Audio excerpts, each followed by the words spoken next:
Hello, hello, everybody. Good morning, good evening, and good night. This is Duskbite. I hope you're well, or at least surviving. That's all that we can ask in a world such as this. Sometimes. Other times, maybe we even get a sliver of happiness. It's nice to see you. And I believe it's time to start the show.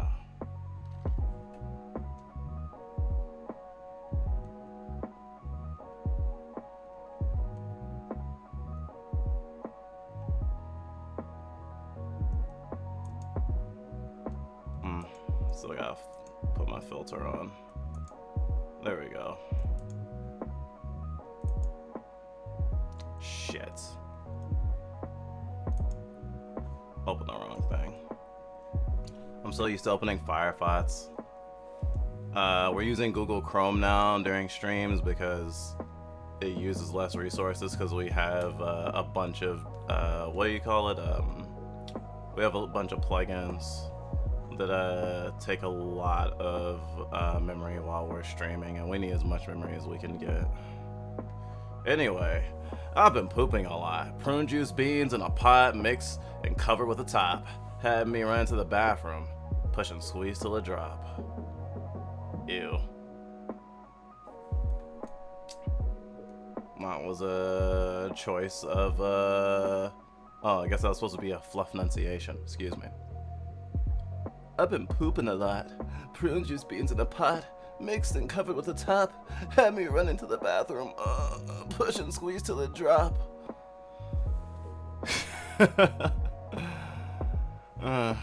Good morning to you too, Lillian.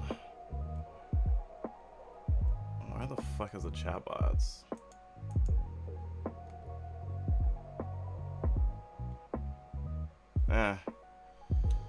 That's annoying. Scuff stream already.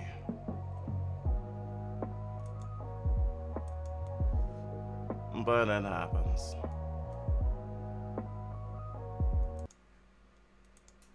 Let's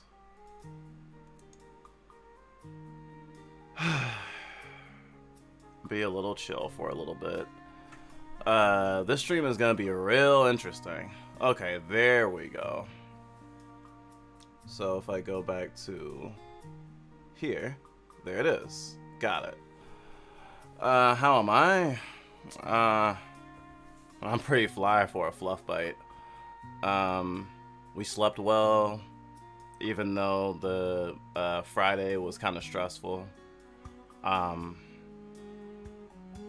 have personal drama, I guess.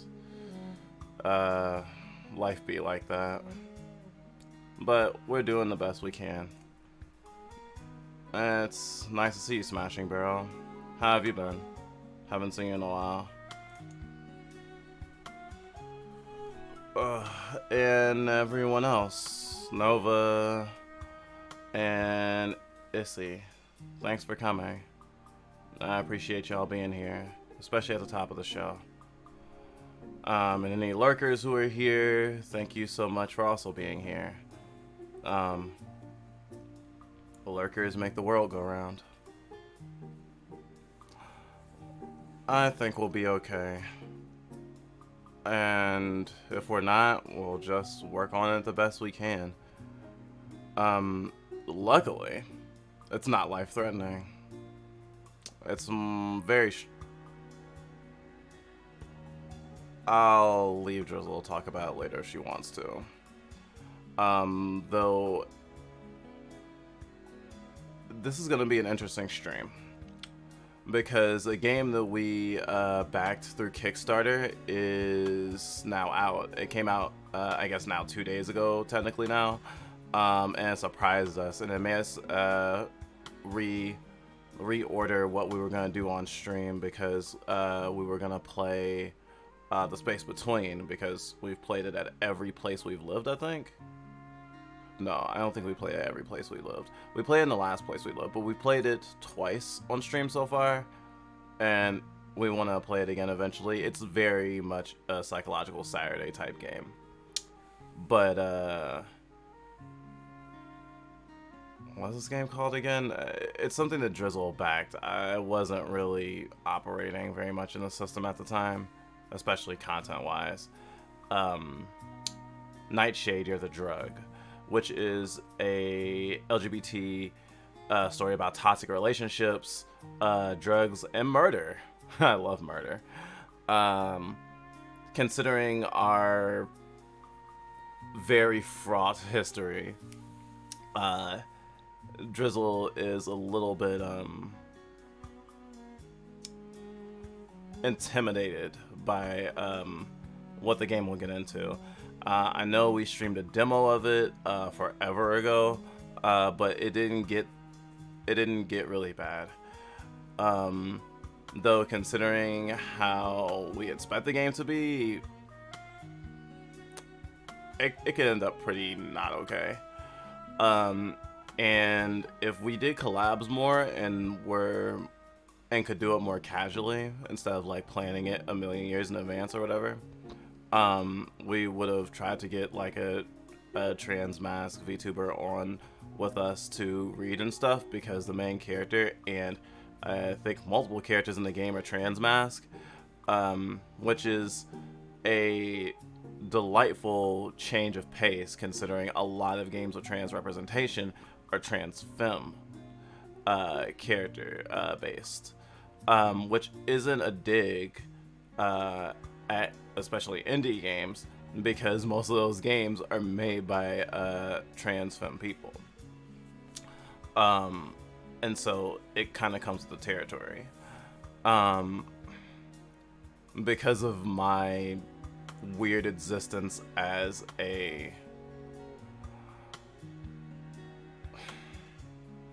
trans Masc person in a trans feminine system, I guess I'm the closest thing,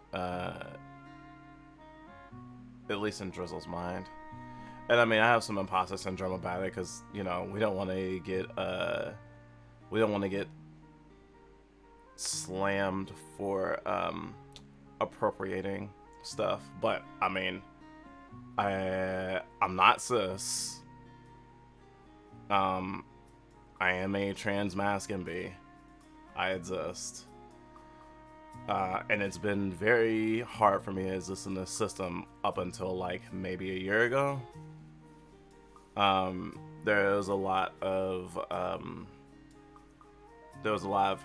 self-hate and a lot of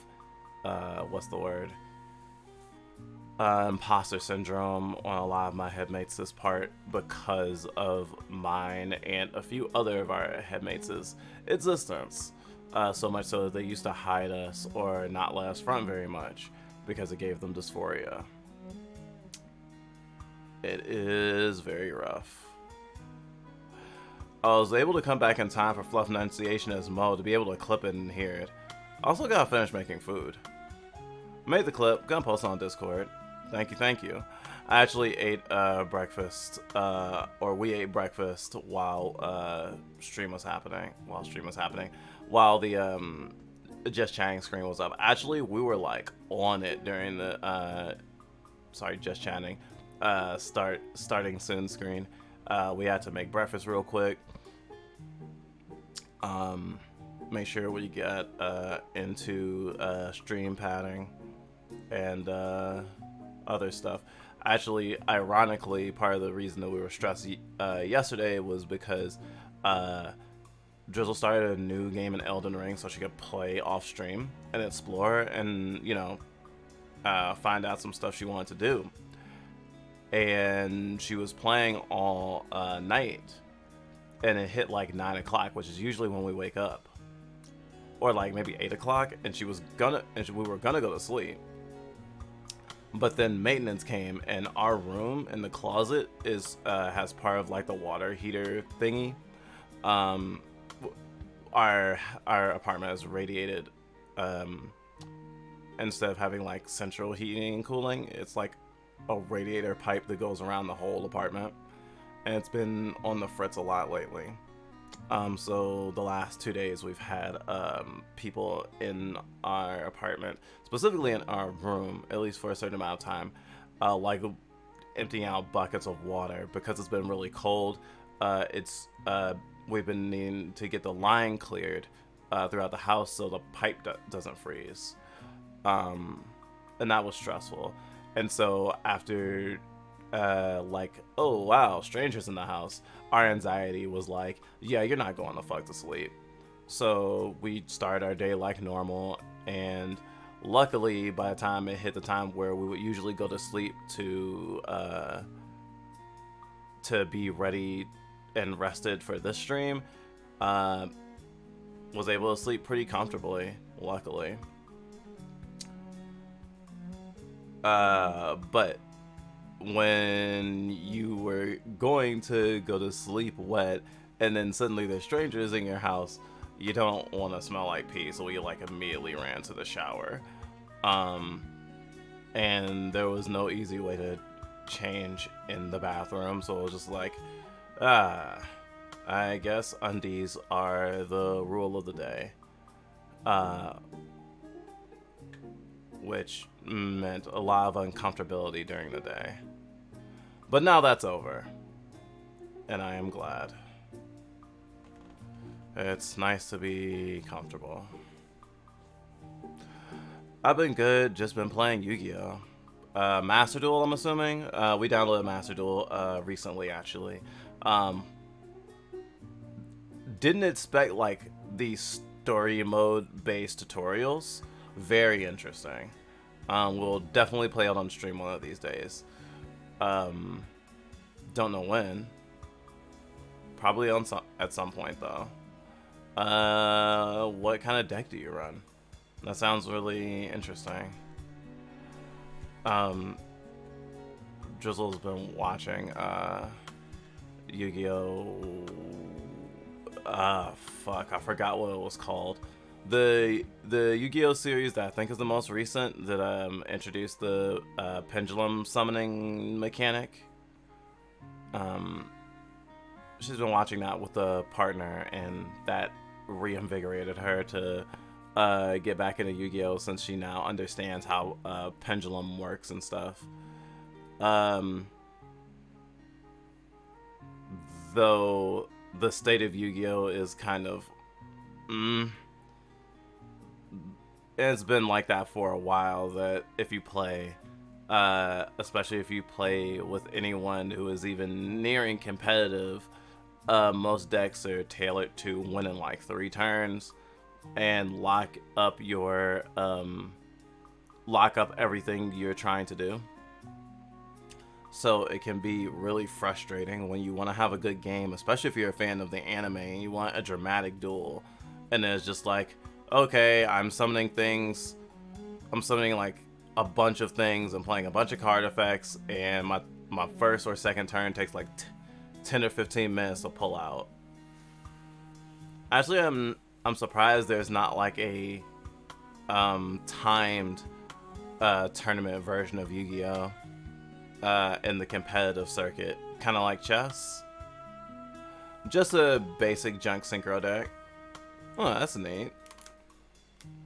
Gosh, junk synchro. I remember when synchros first came out. They were new and neat. It's like, whoa. Now it's not the fusion deck, it's the extra deck. There's like so many new things to have. Yeah, I know a lot of people who kind of fell off of Yu-Gi-Oh! Because of the state of it. It can be rather stressful.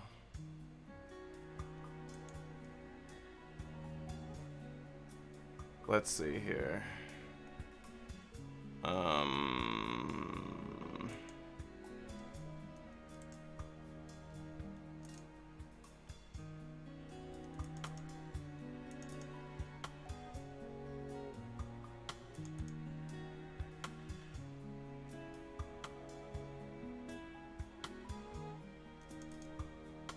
Drizzle made this awesome poster, so I want to show it off.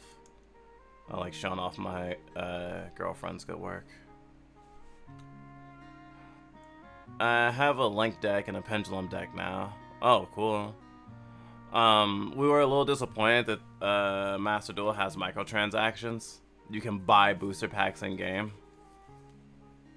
With by putting in money into a premium currency. Though it is nice that you get rewards for beating certain challenges, and that there isn't just a play other people mode. Fucking godsend. Yeah. So the games we're playing today, in the middle you can see Nightshade, You're the Drug. And then on the left we have was it Crystal Story, Dusk and Dawn. I'm definitely playing that because like the title is literally my namesake. It's a demo, so it's probably gonna be the intermission between that and Elden Ring. For folks who've been around the block with us these past few weeks, we generally on Psychological Saturdays, after we play whatever else we're gonna play, we tend to play Elden Ring for upwards of 8 hours. And I played last time, so Drizzle gets a turn this time. We've started to upload the Elden Ring Let's Plays to YouTube. And we'll be alternating between mine and Drizzle's. We kind of like that we're playing at the same time. We're kind of trying to hit like a Pokemon Red Blue, or what's the new one, Violet and Evergreen or some shit. We're trying to hit that kind of vibe. Elden Ring Dusk side, Elden Ring Drizzle side, especially since we're kind of working with two fairly different builds, though we're getting closer to having similar builds, since I'm kind of trying to be Kakashi and she is now trying to be Sasuke. Though with the type of stuff that she wants to run, she's gonna be speccing high into Faith, which is not what I am speccing into. I spec into Intelligence and Dexterity a lot. It should be fun. I can't wait for her to have a good time. But I'm going to be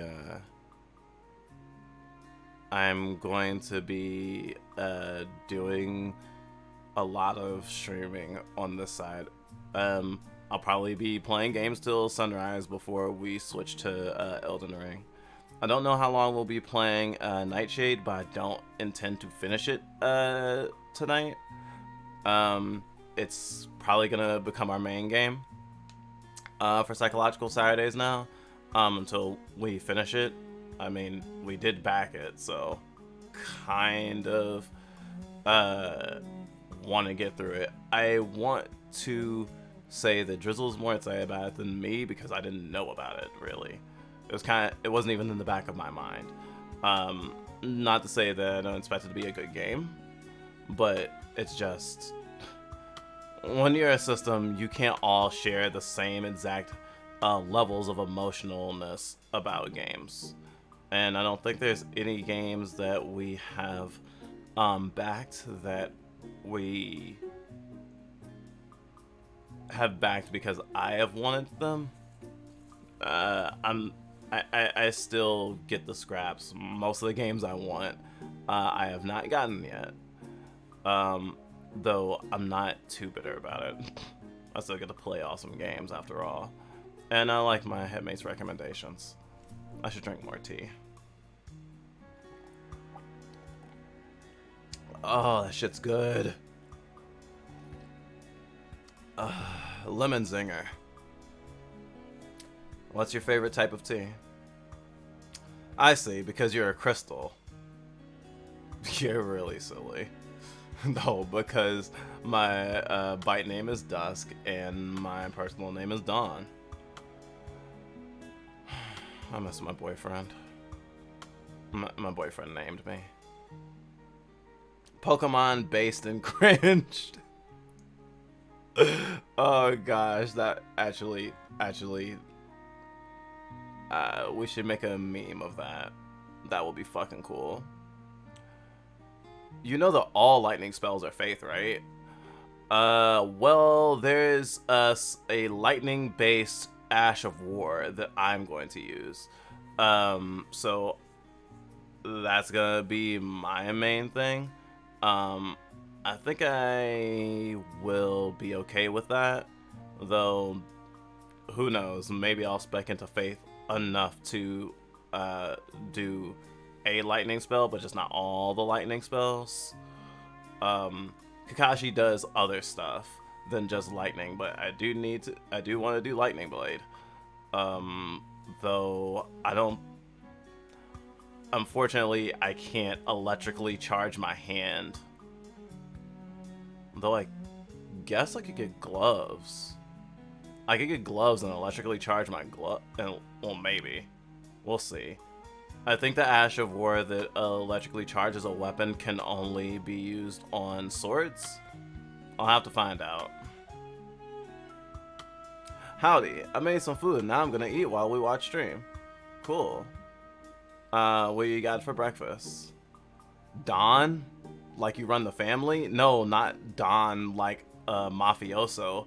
Dawn, like when the sun breaks the clouds. When the night is over. I see that Yu-Gi-Oh stuff got talked about while I was away. Yeah, talking about just how Yu-Gi-Oh can sometimes suck because of the meta. Which really applies to almost anything. I mean, when you play games focusing on the meta too much, a lot of people don't have fun. I know that there's people who do. We have known them. But it can ruin the fun for a lot of people. Shit, Drizzle likes playing blue-red in Magic the Gathering. And she used to have a friend that got so pissed whenever she countered a bunch of his cards. Because it's like, I can't do anything. This isn't fun.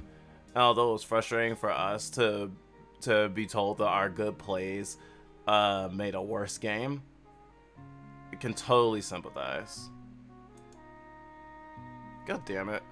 I hate when we X out of a thingy and it X's out of whatever was underneath it. We need a new mouse. Because sometimes one click somehow double clicks. And they've been trying to clean out the mouse just to make sure there's like not dust in it that's making it double click.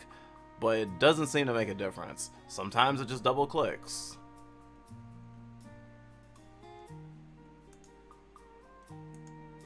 So opening that back up.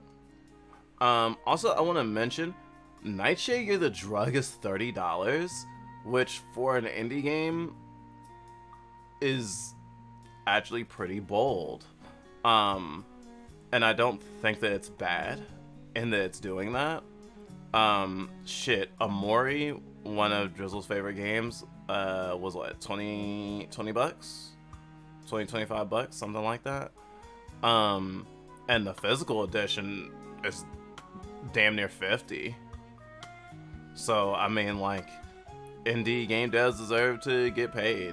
As long as we live in a capitalistic society. Gotta keep those fucking lights on.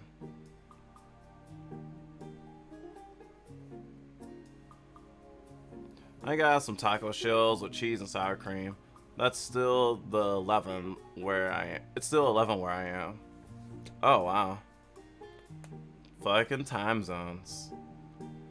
Actually, part of the reason that we stream at 2 a.m., other than trying to do this high-key, was just looks say like Adult Swim aesthetic, is that we want to be viewable at times that are resonant with people not just in America, though knowing that it's like late for you but not terribly late reminds us that, hey, time zones are a thing even in North America.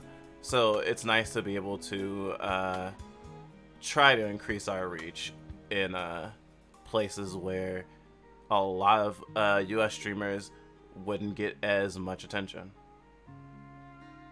Yeah, the meta kind of sucks on Yu-Gi-Oh! Mode. Magic the Gathering was fun to me, but I play Commander. I would love to go to a tournament though.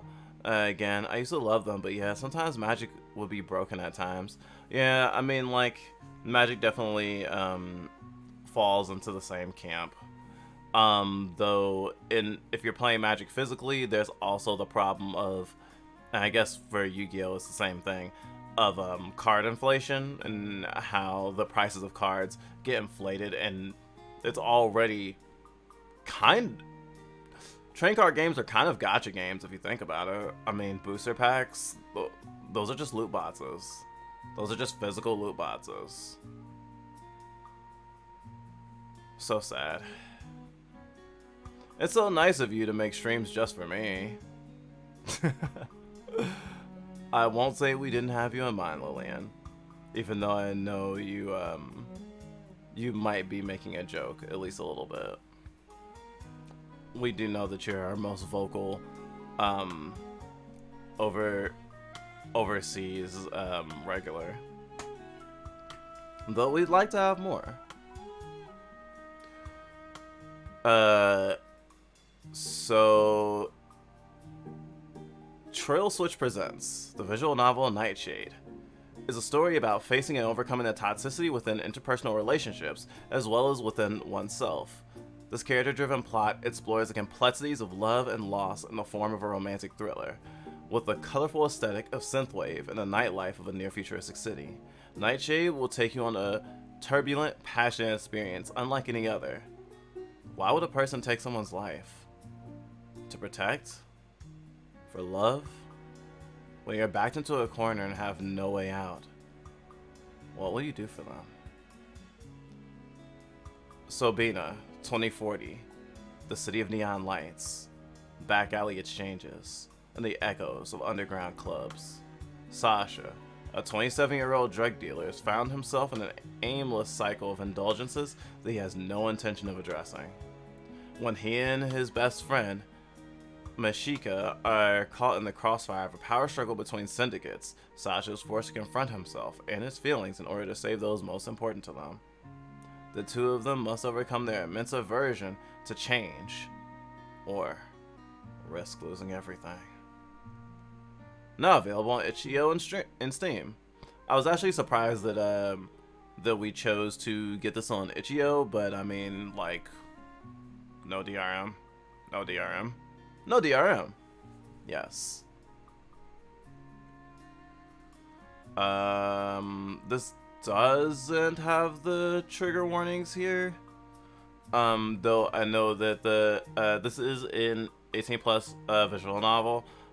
So if there's ever a and there is a warning before you happen upon the really lewd scenes. The explicit ones will just block out like that. Just so you know.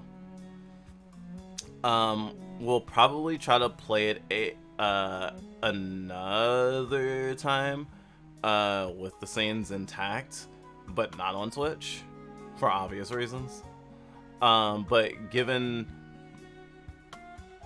this is such a vibrant LGBT story that actually puts Masc people front and center, I mean, shit, I'm excited. I'm glad that Drizzle wanted to play this game, even though she's kind of had an aversion for a while, because she used to be in a polyamorous relationship with two trans Masc folks, and she was terribly scared that she was a chaser somehow. But I'll let her get into that if she wants to at some point. Fluffbite, porn watching community day. I mean, there is an erotic game that Drizzle really fucking loves and wants to make a video about, so she'll probably try to play that on Discord at some point. She tried before, but it got so blushy for her that she had to stop. Like, she was just uncomfortable being that horny.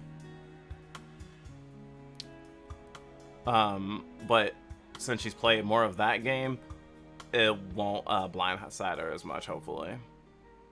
Though for Community Day to this month, we've been making it through an anime called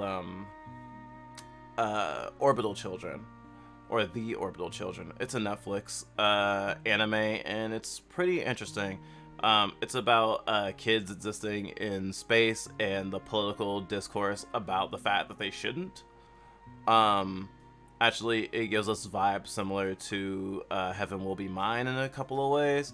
It also has to do with like internet fame and stuff like that, and culture, and I guess capitalistic commodification of life.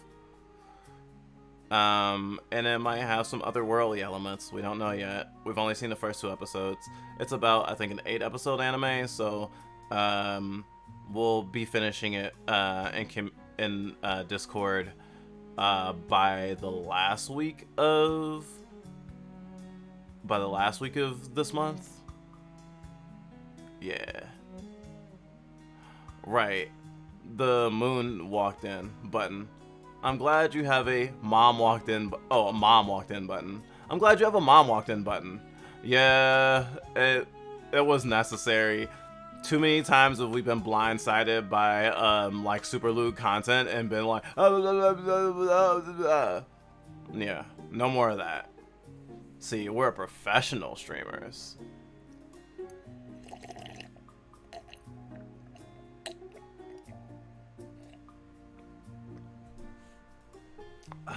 I do enjoy chatting with y'all. Just finished my tea, so now I don't have to worry about it getting cold. And I'm pretty sure this game has some voice acting in it, but I'm pretty sure it doesn't have complete voice acting in it. So I wanted to make sure that my voice was good for that. I'm glad the Drizzle is becoming more comfortable with that game. I know, right? I mean, when Snack visited, she like played it with her, or at the very least played it while Snack watched. And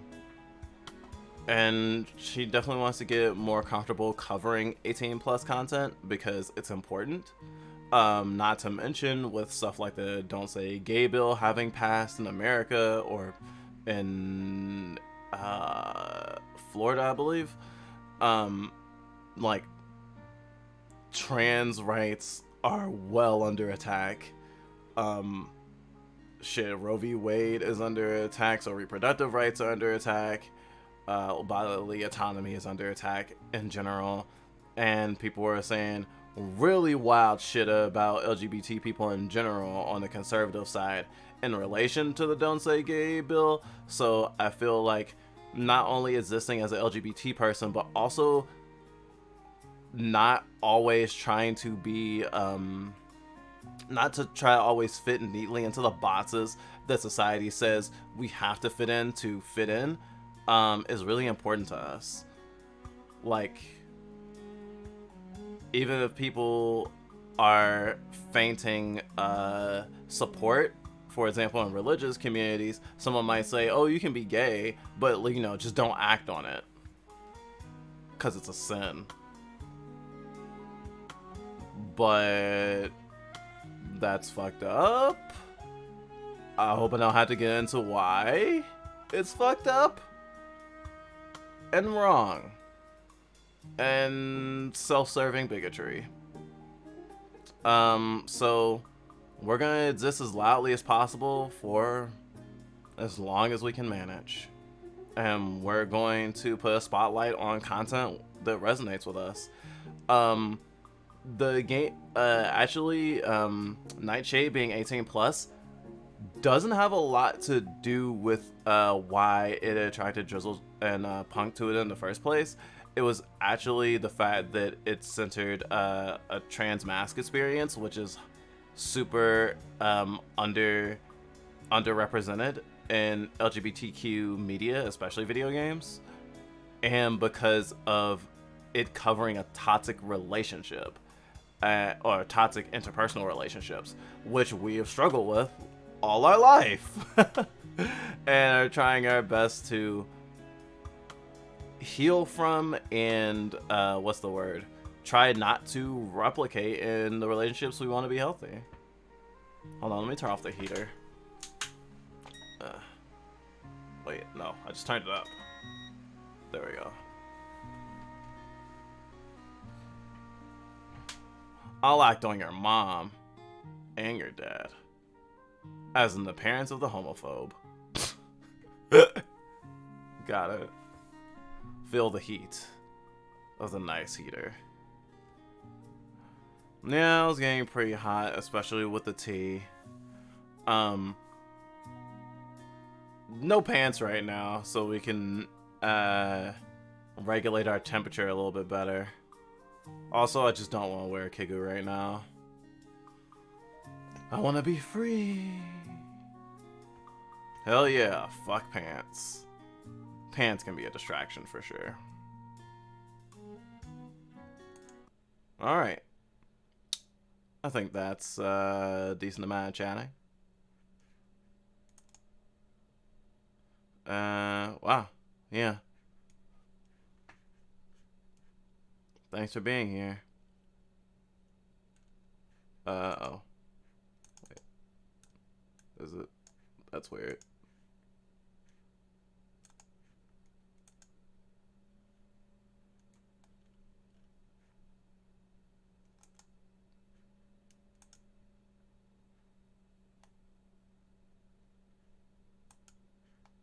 There we go.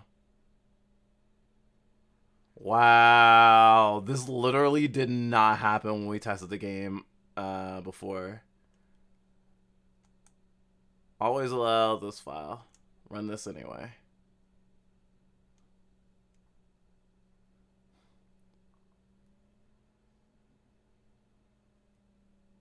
Gosh, I love how indie games on itch.io are always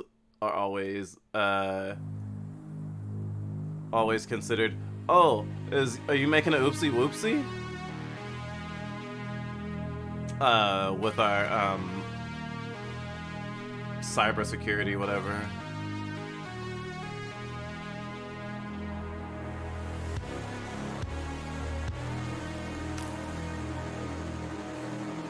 And this does have dyslexic font.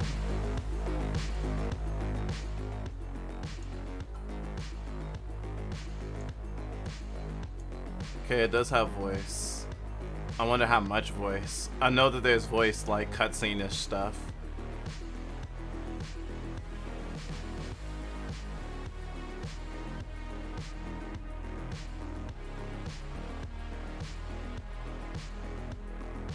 Escape phone menu.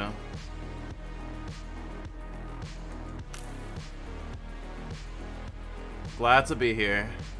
Oh heck, this music is so pog. Also super poggers too. Yeah, actually, especially aesthetic-wise, I am super glad for this to be joining the lineup of games we play, because, oh my gosh, can't wait to crinkle bump the shit out of this. Let's start our journey through happiness and sadness.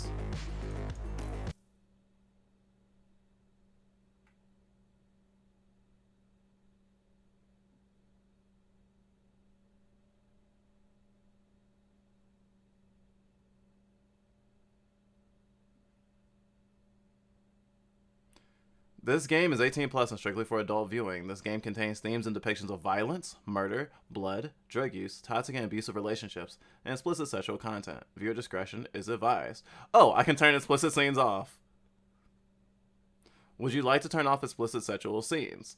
This cannot be changed unless you start a new game. Turning not safe for work scenes off will still allow you to let not safe for work choices to influence the story, but explicit sex scenes will be skipped. The story will resume directly following the explicit scene. Well, that makes the choice for us, right? It actually does have a streaming mode, quote unquote. So yeah, we're definitely gonna do an explicit play at some point after this. Good, good, good.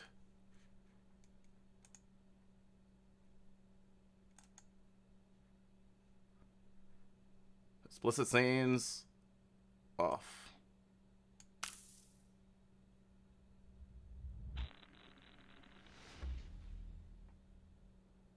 So, why would a person take someone's life?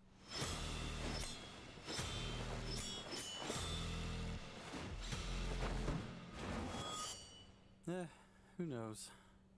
Maybe people make a living off that sort of thing. Why? What's eating you?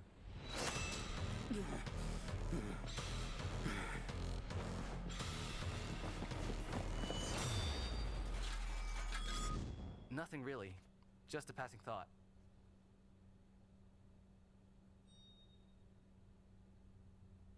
Speaking of, I'm hungry. Let's go get something. Maybe later tonight. I've got somewhere I've got to be.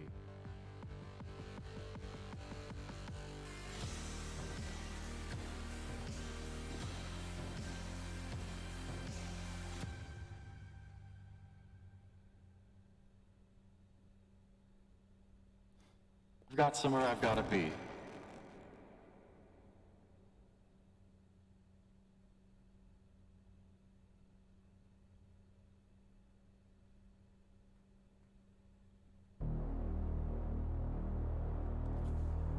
Here we go.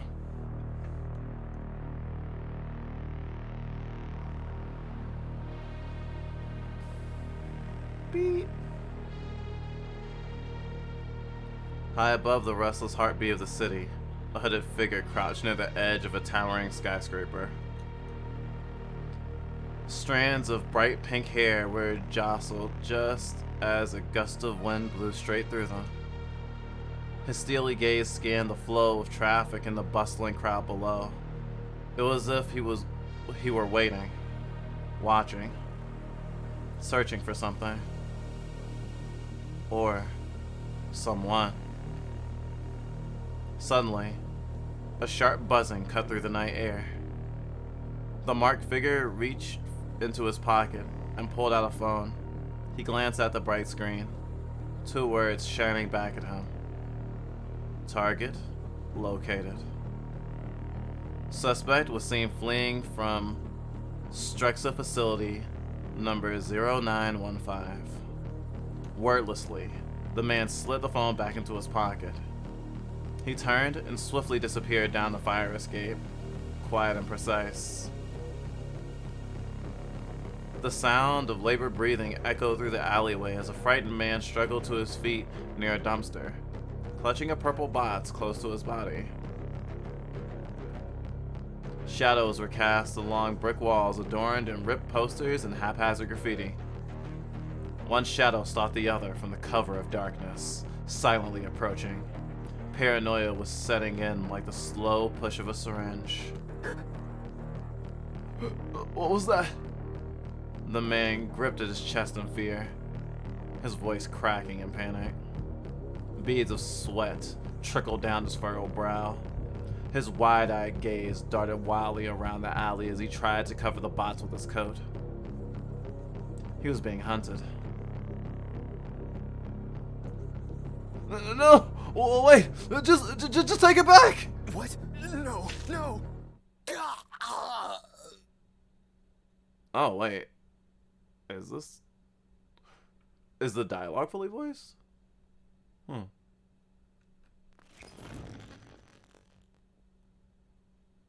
The small purple box fell onto the ground, knocked slightly ajar by the impact. The killer picked it up, ignoring the body next to it. It was gone soon after.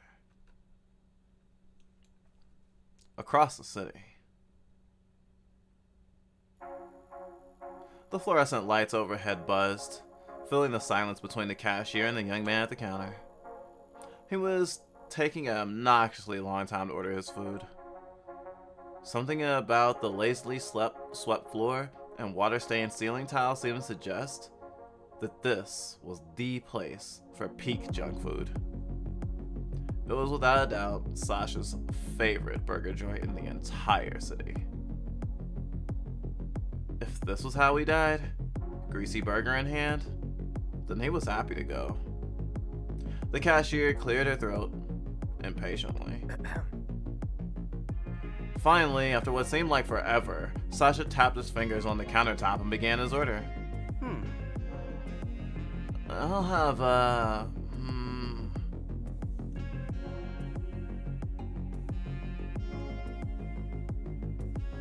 Imposter burger? That's kinda sus. I'll have the imposter burger. No lettuce. Okay, that'll be $4.60. Sasha pulled out his C card and tapped it against the register. Okay. Yeah, cool. See you later. Later, Sasha. The cashier set the to-go bag beside the register and shot him a quick finger gun goodbye. Sasha swiped the goods off the counter and left the hole in the wall, impatiently digging into the paper bag to retrieve and unwrap his burger. Not wasting a second, he shoved the burger into his mouth, chewing delightedly. Nice. Oh man, this is the best.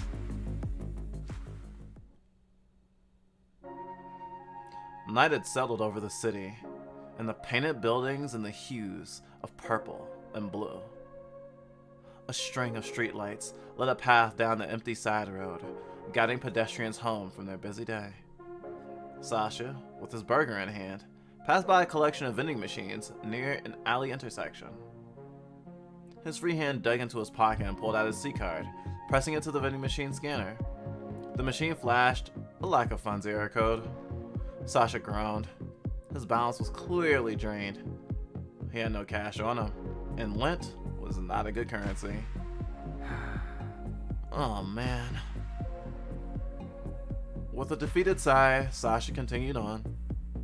It wasn't often that he walked this way when heading home. The graffitied walls and familiar mishmash of building styles were always a welcoming sight, though. Sasha glanced over at a small playground near the side street he was on, noticing the rusty equipment and how very neglected it all seemed. He grinned. Wow, haven't come this way in forever. I used to hang out here all the time. Nostalgia nudged at him as he drew closer to the playground, taking in the familiar sight curiously. I play at this park every day after school. Not that there's really much to play with. The playground looks exactly the same as it always has. Just a big dirt lot. Well, and the swings. And the one busted slide. And the monkey bars that fell off once. Sasha walked over to the empty swings and slowly sat down, unwrapping the rest of his burger. He took another bite and looked around at the desolate playscape. His free hand grabbed into the rusted chain that held him up while he swung back and forth. Honestly though, this part kinda sucks. I'm surprised it wasn't bulldozed for apartments or something. Kids don't really play here.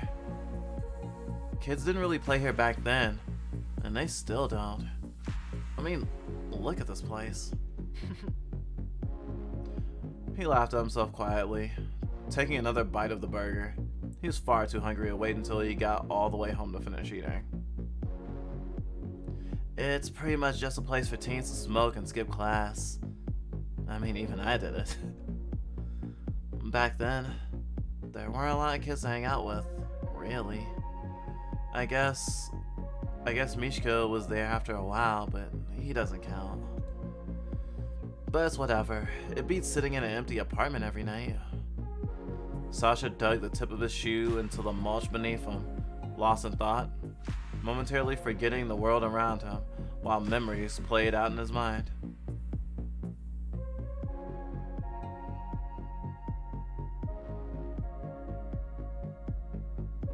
I usually stayed out pretty late, but when the sun disappeared behind the Kashka near the school, I'd head home. Walking home alone was fine since we didn't live very far. Plus, there was this little corner store right by our apartment that I always stopped in. That place had everything. Like I could grab dinner for me and Mom when she worked late. I'd also pick her up some apple Peravaskis she loves so much. I swear sugar runs through her veins. Probably where I get it from. She still can't stay mad at me if I give her one of those. He grinned fondly at the thought. Man, time really flies. Huh?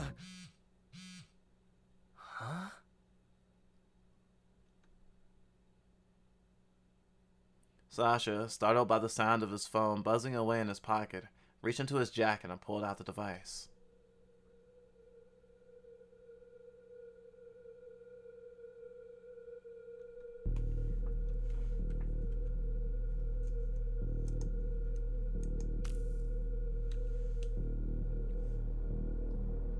Hey man, Alenta gave me this number and said if I want anything to meet up with you.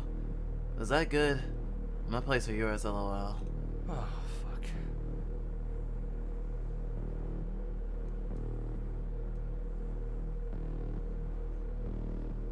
Who is this? I only meet in public. When do you want it?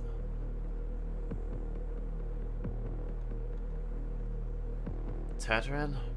A house tomorrow at Jukebox? Okay, I'll meet you at the bar tomorrow afternoon.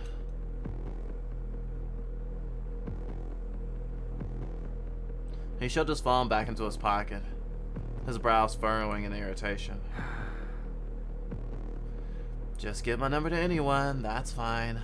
Totally not creepy at all. The earlier feeling of fondness had melted into agitation. Sasha crumpled the burger wrapper into a small ball and tossed it into a nearby recycling can as he stood from the swing. Getting really late now. I should probably head out. He glanced over his shoulder at the empty alley behind him, a small chill prickling the back of his neck. Yeah, it was time to go. The streetlights began to spread out the further he walked, becoming less and less frequent along the way. The darker the path became, the more Sasha found himself glancing over his shoulder, his hands shoved into his pockets. His pace quickened, not even bothering to stop when he passed the corner store despite the aroma of apple Peravaskis. Neon signs flickered irregularly in the darkened shop windows that lined the street. The occasional pedestrian became few and far between. Sasha looked up and saw he was approaching his apartment building, a newfound urgency ballooning in his chest. Keys. Where were his keys? Flies beat against the corridor light bulb behind him. Sasha stood in front of his apartment door, hands fumbling for the keys. He knew it had to be somewhere on him. He sighed with relief when he found them and quickly shoved the small key into the deadbolt, turning it sharply.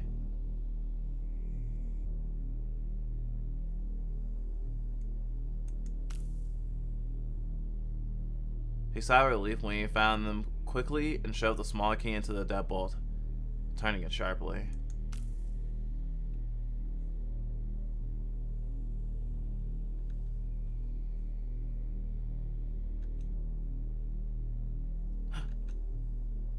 There was no click of the lock. Sasha's heart fell into his stomach. Did I leave this unlocked? I could have sworn I locked it. His heart raced in his chest. As quiet and careful as he could, Sasha turned the handle and pushed. The door eased open a crack and slowly widened enough for him to slide through. His eyes were wide in the darkness of the small studio apartment, trying to adjust as best they could. He cautiously reached over and set the keys into the TV stand next to him. Something had been knocked over. Something close. He turned his head in the direction of the noise, now noticing the light that shone through the crack of the bathroom door. A spike of panic sent a burning, rigid sensation along his arms and gripped his chest tightly. Weapon. He needed a weapon. As silently as he could, Sasha reached into the drawer near the TV stand and pulled out a knife. It was impossible to calm the heartbeat he could feel pulsing in his throat. He took a few steps forward, holding the knife close. He advanced slowly toward the bathroom door, his heart pounding. Every hair on the back of his neck stood on end, and his hand clenched in a white-knuckled grip around his weapon. Sasha lifted his other hand and grasped the door handle. He tried to slow his breathing with one long, shaky exhale. Suddenly, he yanked the door open with all his might and lunged into the bathroom, knife raised. Did you really think you'd win in a knife fight against me? Sasha.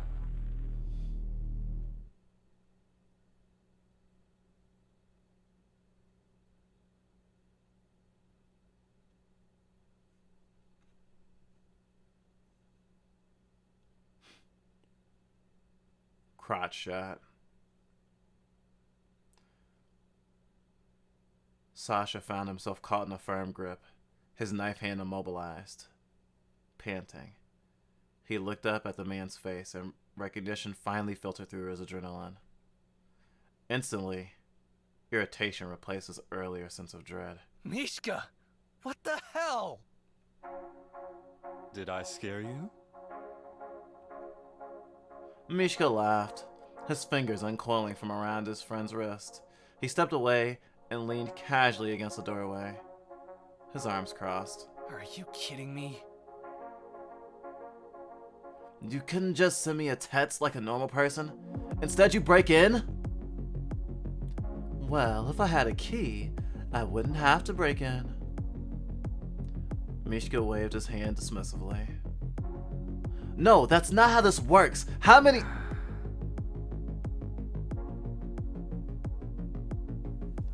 Sasha sighed harshly and pinched the bridge of his nose. How many times have I said? So you never answered. Were you scared? Mishka smirked and pushed off the doorway, heading towards a nearby couch. I'm pissed off! Sasha swatted the air near his friend as he passed by, though this clearly didn't faze him. He sighed and followed Mishka into the living room, knife still in hand, and opened the drawer beneath the TV and set the weapon back inside. He then swiped at the light switch near the front door. Light flooded into the rest of the apartment. You're still not getting a key. In fact, you're further from a key than you've ever been. Sasha shook his head slowly in disbelief, but couldn't help a small grin. Oh, come on. You're not totally thrilled by my lockpicking skills? One leg lifted and crossed together while Mishka settled back into the couch cushions. No. Sasha chuckled mildly before he plopped down beside Mishka.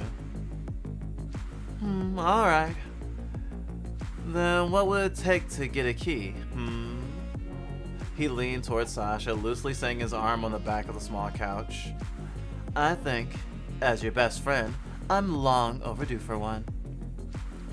I think you're full of it. Sasha's annoyed tone was betrayed by the small smile he wore. And there's nothing you can do to get a key. Sorry. Except, maybe cry about it. He leaned away from Mishka, reclining against the opposite end of the sofa. He made sure to push his legs into the space between them before curling up. Okay, well, now that I'm here, not going anywhere, what do you want to do? Breaking into my apartment is a weird way to ask if you can hang out. Okay, I get it. Ask before breaking in. Are you hungry? Not waiting for an answer, Mishka pulled out his phone and started looking for delivery options. I actually already ate, so I'm good. Who are you, and what have you done with my Sasha? I just realized I don't need to make phone sounds. Oh no, he sounds hot. poggers. A muffled ringing was heard behind Sasha, or maybe it was beneath him. Sasha shifted around as he played a game of hot and cold to his phone.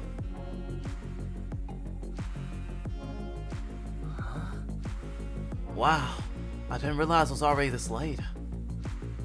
Hey, Mom. Hey, honey. Are you busy? I'm always busy. You know, adult work meetings and doing stocks for adults. Why, what's up?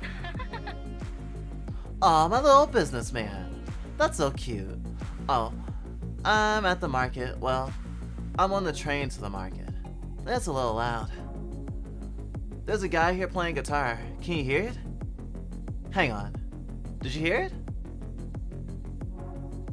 Did she just try to... Yep. Mom, Yep, I can hear it.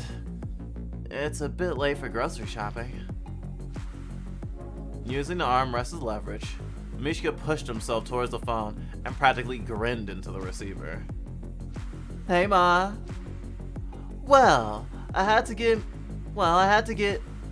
Mimi, is that you? Oh, hello, dear.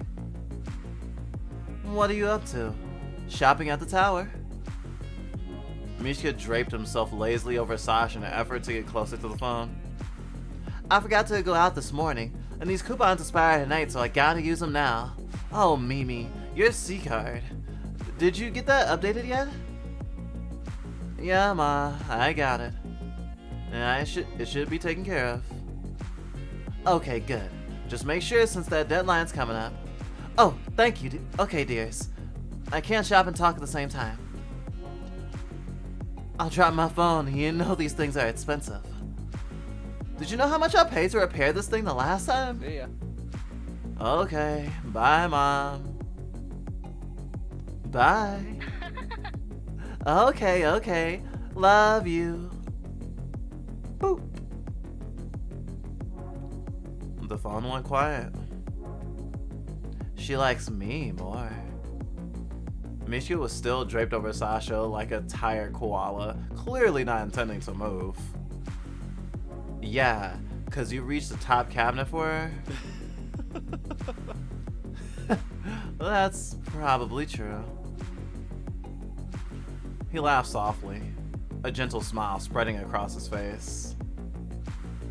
You're incredibly lucky, you know that? For getting calls from the grocery store? Sasha's gaze stayed on his phone as he began to aimlessly scroll through his messages, despite no one having texted him. No, I'm serious. She's an amazing mom, and you're really lucky to have that. Mishka's gaze settled on his friend as he rolled himself off Sasha and back into his reclined state against the couch cushions. Sure, yeah. Sasha continued to look at his phone as he spoke. So... Did you come over for a reason, or... Well, yeah. To hang out with you, dummy. Reaching forward, Mishka began to take his shoes off, unstrapping the Velcro around his ankles. Well, I have a drive across town tomorrow, so whatever we do, I can't be up all night.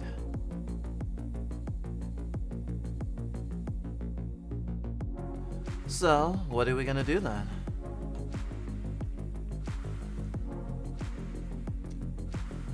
I'm realizing right now I don't know how to save.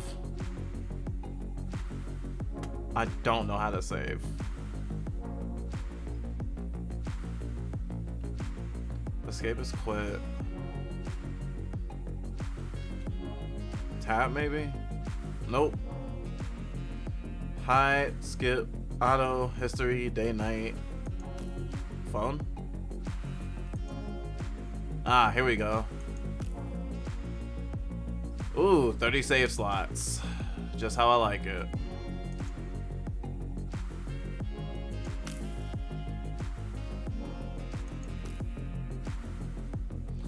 Play video games with Mishka. I mean, come on. I'm literally a Twitch streamer.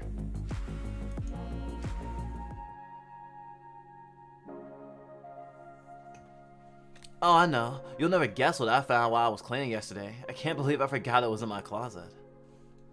Mishka huffed in amusement as he watched his friend roll off the couch and crawl. Mishka huffed in amusement as he watched his friend roll off the couch and crawl towards an old box that sat on the floor near the television. Yeah. You? Cleaning? Doubt. Do you remember this thing? Everyone had one. Sasha moved out of the way to show Mishka his old video game console. There was a smooth layer of dust coating the system, save for a few finger smudges. Are you serious? Mishka's brows lifted in amazement. It was hard to believe that Sasha still had that dusty old console. Will it even turn on? Sure. Sasha took a deep breath and blew the dust off the old plastic, coughing when he accidentally inhaled some.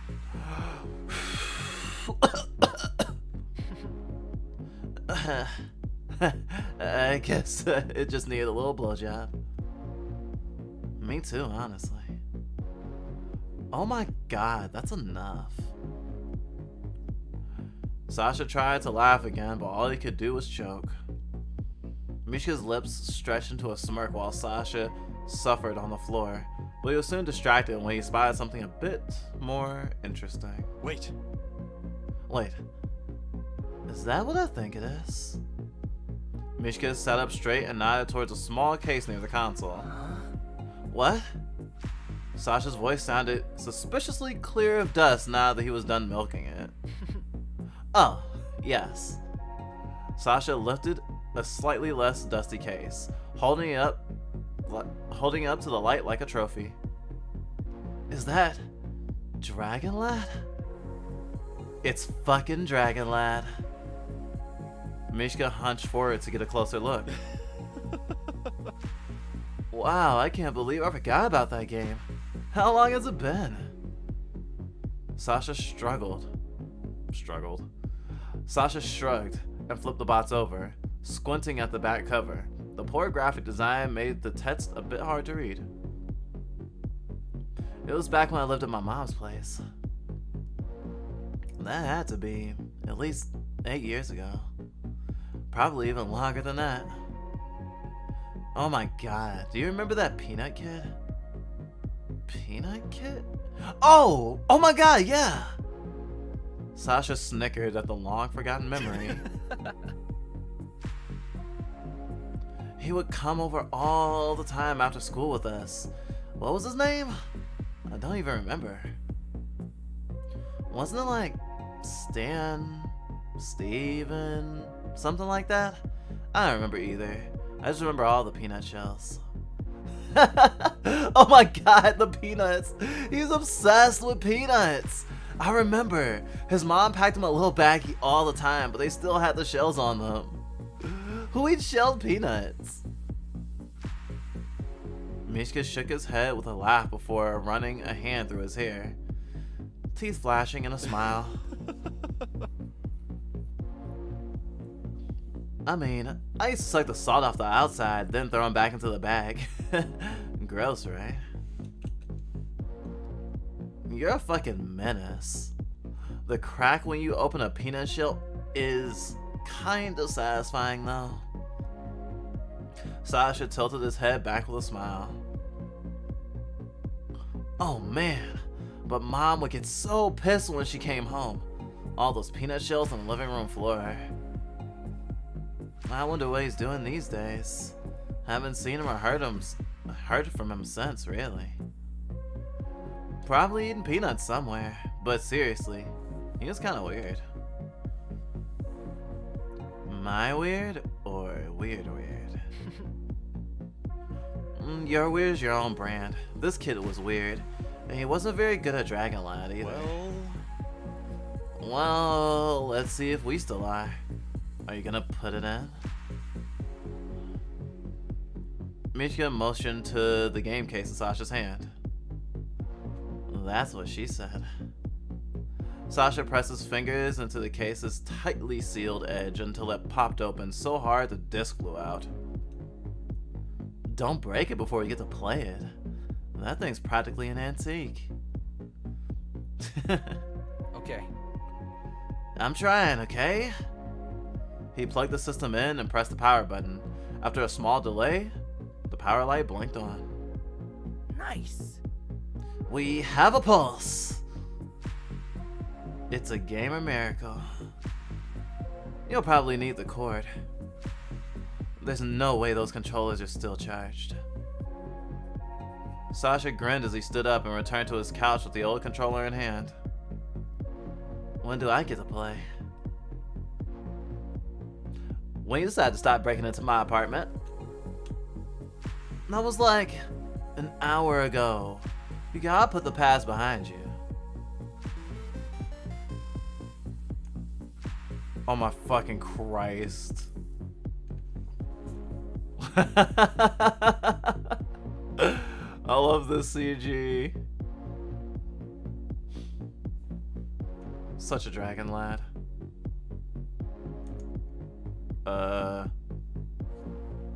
Shit. Oh. Before Sasha could even humor the comment, the familiar sound of the old gaming system filled the room.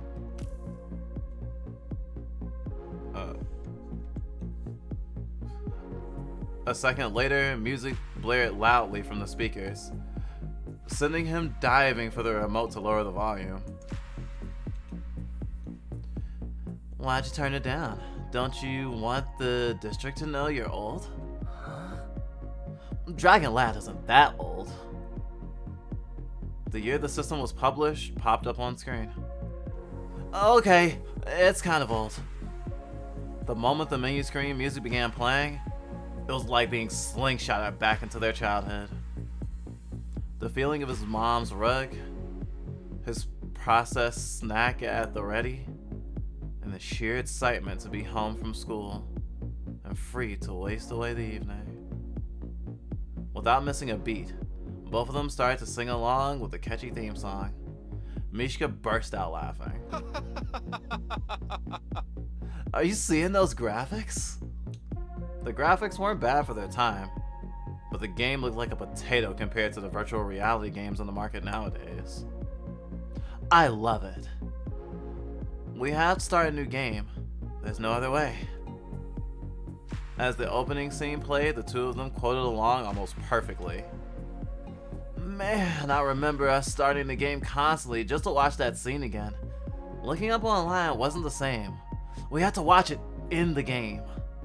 Oh shit, it's starting! The combat tutorial was in full swing, and Sasha had barely managed to dodge an enemy attack. You had to hit both buttons. Mishka leaned over, pointing to the corner of the screen, where helpful tips kept popping up. I know. Sasha fumbled with the controls and managed to pull off the attack, but was soon struggling once again. Come on, I haven't even got to the actual level yet. That's because you're rushing and not reading. It's literally telling you what to do. Mishka laughed in amusement at how bad his friend was at this. And they'd only just started. Stop backseat gaming. This is harder than it looks. All games are so hard. Sasha wasn't upset though. It was too funny. Imagine how much harder it would be if you were high. I mean, that's not an impossible theory to test. Sasha shot Mishka with a knowing side eye. But if you do use the Red Bull, because the blue one's cracked. Well, I was just joking, but you were on board so fast. Mishka snorted as he stood up from the small sofa and headed to the kitchen where he knew Sasha kept his stash. Wasn't this jar full the last time I was here? How did you smoke that much? With gloved hands uncapped the jar and began loading up the Red Bull sitting on the counter. I have anxiety. No thanks to you. Green eyes were fixed intently on the screen. Ah, damn it! This jump is so hard!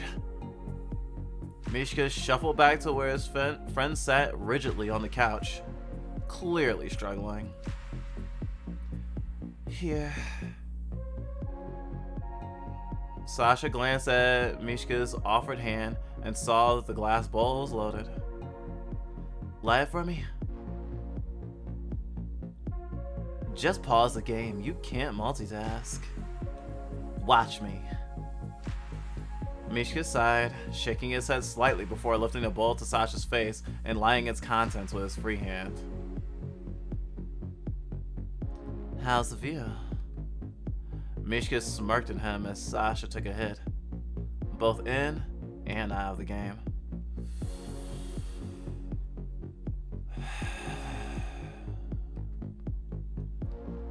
It only took all of 10 seconds for the intense scent to fill the small studio apartment. After holding it in for as long as he could, Sasha finally exhaled. The view sucked.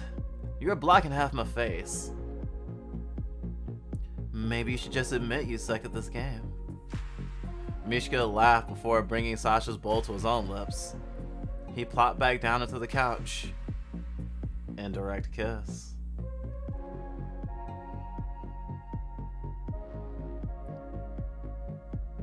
I almost want to let you try it so you can see how hard it is, and I can laugh at you instead. No, man. Weed makes me focused. I'll school you. With a deep inhale, Mishka passed the bowl back to his friend. His eyes squinted a little through the smoke that seeped from his mouth. Sasha traded with Mishka, offering him the controller. It seemed much smaller in his hands than Sasha remembered. Without missing a beat, Mishka took the controller and began pressing as many buttons as he could. A few seconds later, a brief "You died" message flashed across the screen. That doesn't count. You were mid-jump when you handed it to me. I'm not feeling very schooled right now. Sasha took another hit after shooting down Mishka's excuse.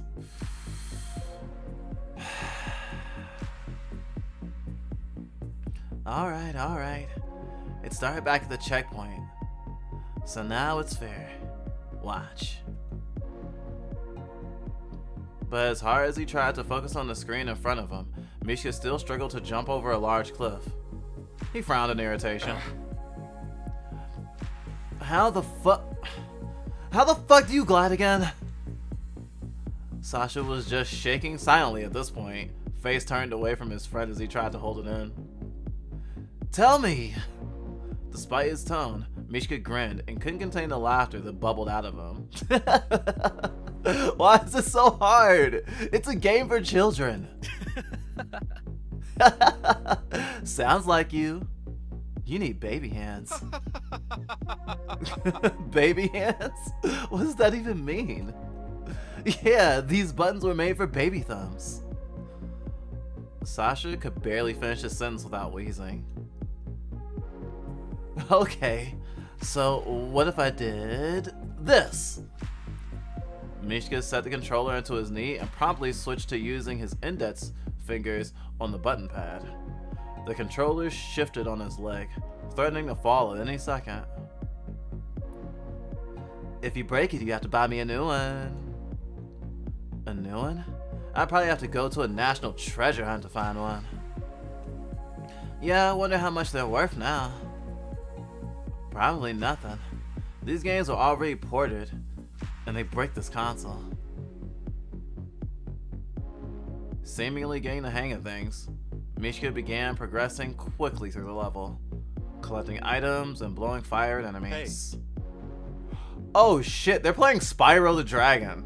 This is Spyro. Sorry. Continue. Hey, got any snacks? I'm starving. I don't know. We have to go check while playing Dragon Lad. Master level multitasking.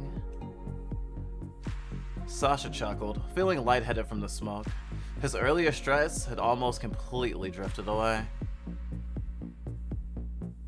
You're the master multitasker, not me. Give me the snack.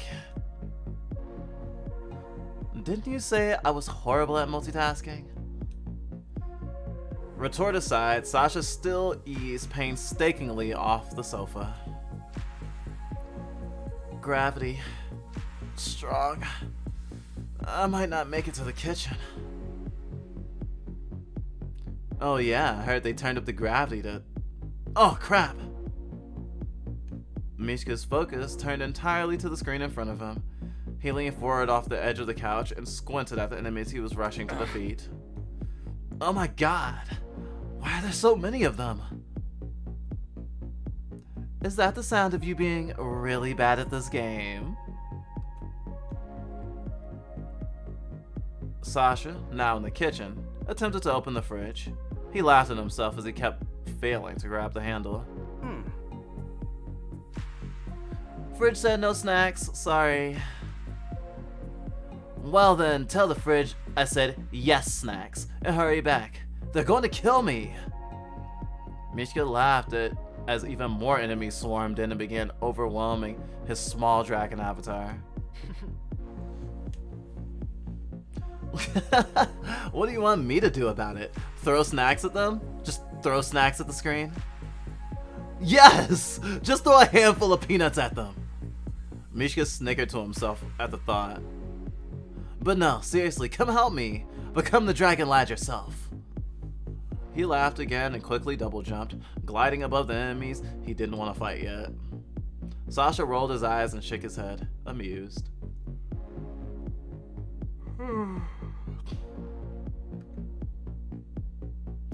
He finally managed to open the fridge and began to search its contents with lidded eyes, hoping to find something appetizing.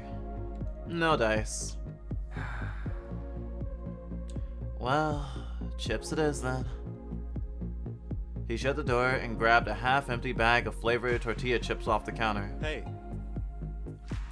Are you back yet? Did you just ask if I'm back yet? I'm like within 2 meters at all times. This room isn't even that big.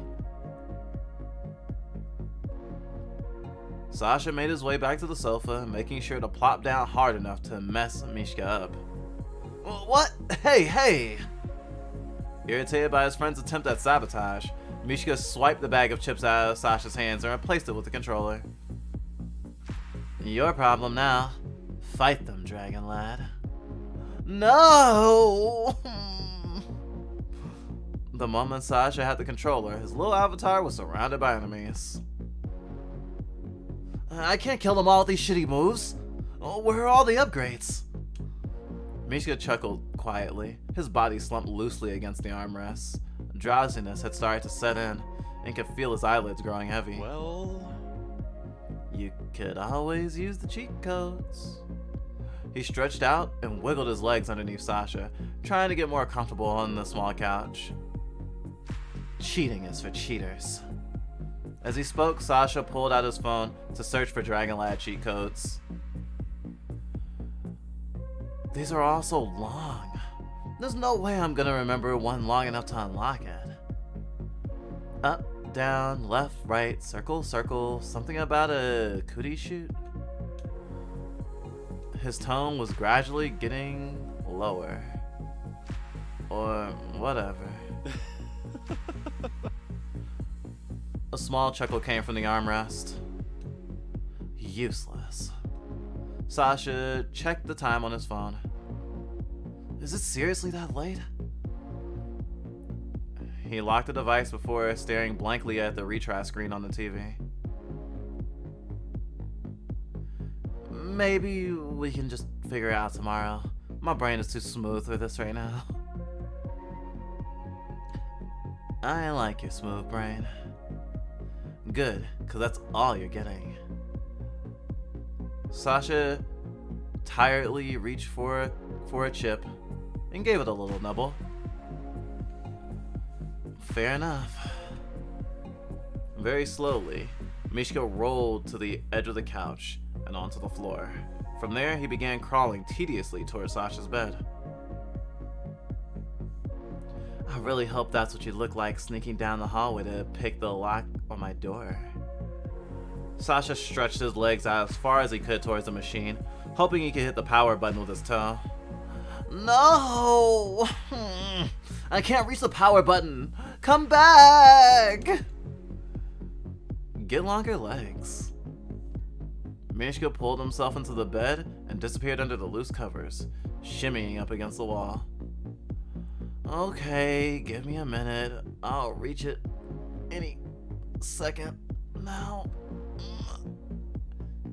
He was straining so hard that the words were barely coherent. Slowly, he slid off the couch and into the hard floor. Nice. Made it.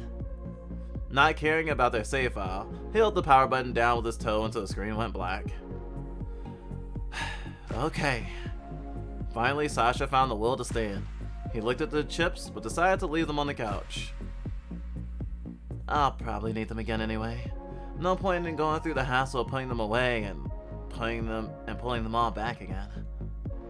Sasha yawned, grateful that his bed was only a few steps away from the sofa. After a small detour from the light switch, he stumbled his way into the bed by the light that shone through the balcony slider.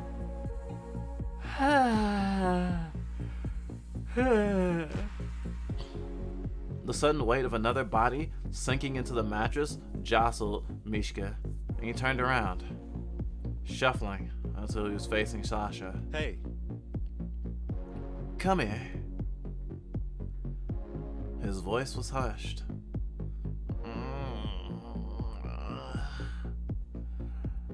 Sasha scooted closer to his friend beneath the blankets. How can you stand wearing jeans to bed? Are you telling me to take them off? Sasha's laugh was muffled. I'm telling you, you're weird. More weird with pants than without. Got it. After a couple of seconds, and a few sounds of rustling beneath the covers, Mishka threw his pants across the small room. Ta-da! Praise me!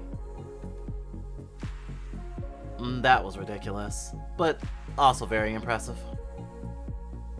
That's me to a T. Mishka slid an arm across Sasha's middle and pulled him close, feeling warm and content. Mishka's arm was a warm band across his stomach, and Sasha shifted slightly under the weight, getting comfortable. But for real, tight clothing is a hassle, and I'll die on that hill. Might just boycott it. No skinny jeans in my apartment. My jeans aren't skinny jeans. Are they still banned? When Sasha closed his eyes, he felt the room start to spin. And while that would normally make him panic, right now it was just relaxing. His body felt almost weightless, held down by his friend's arm. It felt safe. Noticing the lack of sarcastic commentary, Mishka lifted his head from the pillow and looked over at his friend. When he realized Sasha had fallen asleep, his gaze softened. How he's able to fall asleep so fast baffles me. Leaning in, Mishka rested his head above Sasha's on the pillow. He curled his body closer, entangling the two of them into a comfortably familiar pose. Only a few minutes later, sleep claimed Mishka too.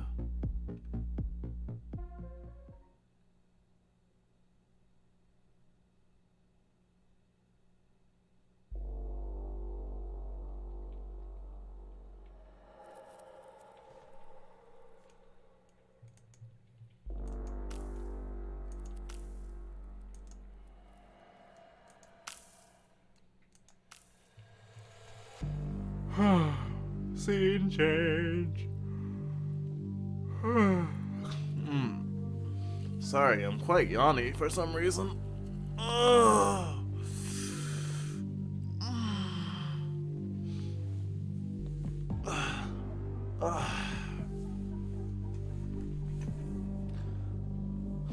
Slurp, slurp, slurp. Free healthcare? Got it. Ugh. Oh!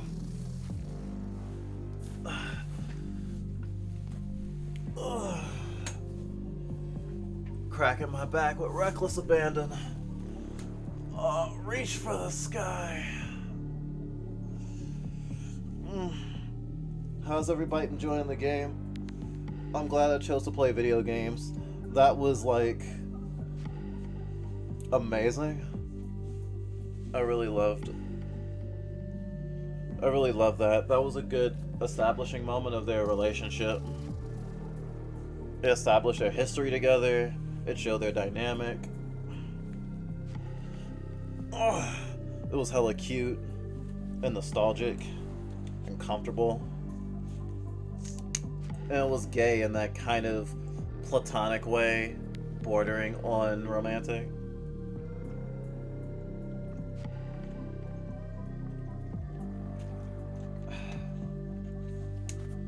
Okay, I need pants now.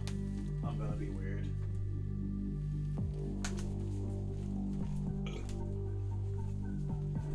Ugh. Good thing I have sweatpants. Oh wow, the heater, I need it so I don't get too cold.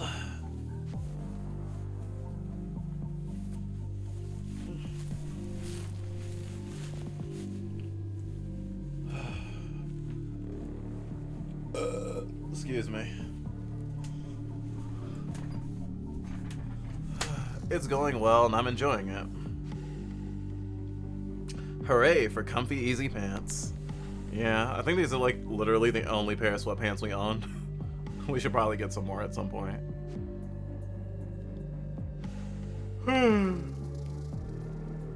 Another yawn, and now I'm here.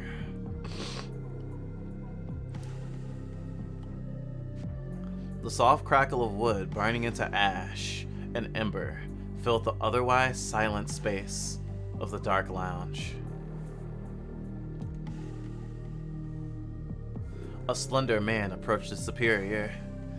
He was seated in a sleek armchair with an almost bored expression as he looked down at his phone. Sir. Upon hearing the voice, the man shifted his dark-eyed gaze from his phone and stared at the agent standing before him. The dealer we sent to retrieve the package never came back. A thin smile spread across the man's lips. Of course. I knew Strex's little rat would get in the way. Because of the tightened security around the shop, only verified dealers have been able to get through. Fine. We'll use our mole then. Have him get the sample and send it to the warehouse. Do it before Pavel catches wind. I understand. I'll be sure to stress the urgency to the others then. No. I have something more important for you to do, Ada. As the man spoke, he lifted a thin tablet from the side table nearby. The screen illuminated his face and filled once dark eyes with a pale blue light. Ada's gaze, previously fixated near the other man's feet, lifted to regard his superior. A jolt of heat ran through him when their eyes met for a split second. I want you to keep an eye on Dima's pet. We can't risk losing time if he wanders too close. And if he does. Ada's voice was quieter now. He took a few daring steps closer, now within arm's reach of his superior. The man gently took Ada's hand in his and met no resistance. Ada's fingers were relaxed and compliant. Without warning, the man forcefully pulled Ada into his lap. Then we chain him down.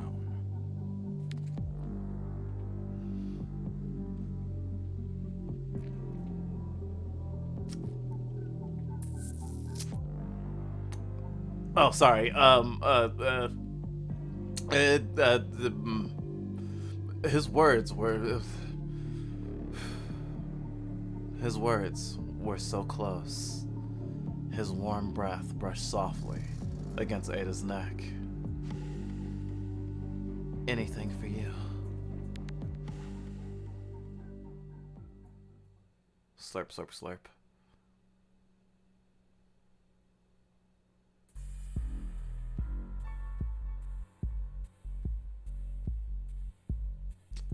The music here is fucking awesome. The long, eerie hallway that housed Sasha's front door did well to hide just what time of day it was. Though it looked the same as the previous night, it was now late afternoon when the two finally emerged from the small studio apartment.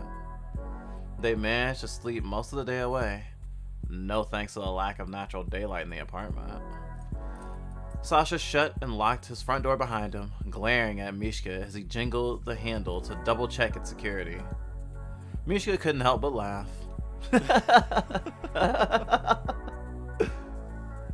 Listen, at least I didn't break the lock. It's fine, don't give me that look. Sasha rolled his eyes before pocketing his keys. After taking a few steps toward the stairs, Sasha's stomach rumbled loudly. Dude, I'm starving. Mishka quickly followed after his friend. Well, that's what we get for waking up this late. Maybe there's a hot dog place along the way? Funny how you just invite yourself to my drop. Hey, it's my day off. I've got nothing better to do. Do you ever? Mishka gasped dramatically and pretended to clutch his pearls as they went down the stairwell and out into the street. come on. I still think we should stop for hot dogs. No complaints there. The sounds of buses stopping loudly by the curb, distant car horns, and wind tearing through tall buildings. They all washed over him. Sure, it was loud, but every sound reminded Sasha that he was never truly alone out here. It was all so familiar. So, where's this drop anyway? Sasha pulled his phone from his jacket pocket, quickly scrolling through his messages. He wants to meet over at the jukebox, which is at least an hour with public transit. Sasha typed a quick "on my way" to Torin before pocketing his phone. Jukebox? That's strikes a tower, yeah? A hint of unease had crept into Mishka's tone. Yeah, I'm almost never over that way. It feels too expensive. I walked around there once, to look at the shops, but I found some really nice shoes. I thought I had to take out a mortgage just to buy them. I put them down so fast. Feels like they'll charge you for breathing their air, huh? Guess I'll hold my breath. Don't die. Right, so the tower. I hope you don't plan on us walking. Yeah, that's a bit much for me. Moving from the couch to your kitchen is a bit much for you. Okay, smartass. Walking's out of the question. Let's...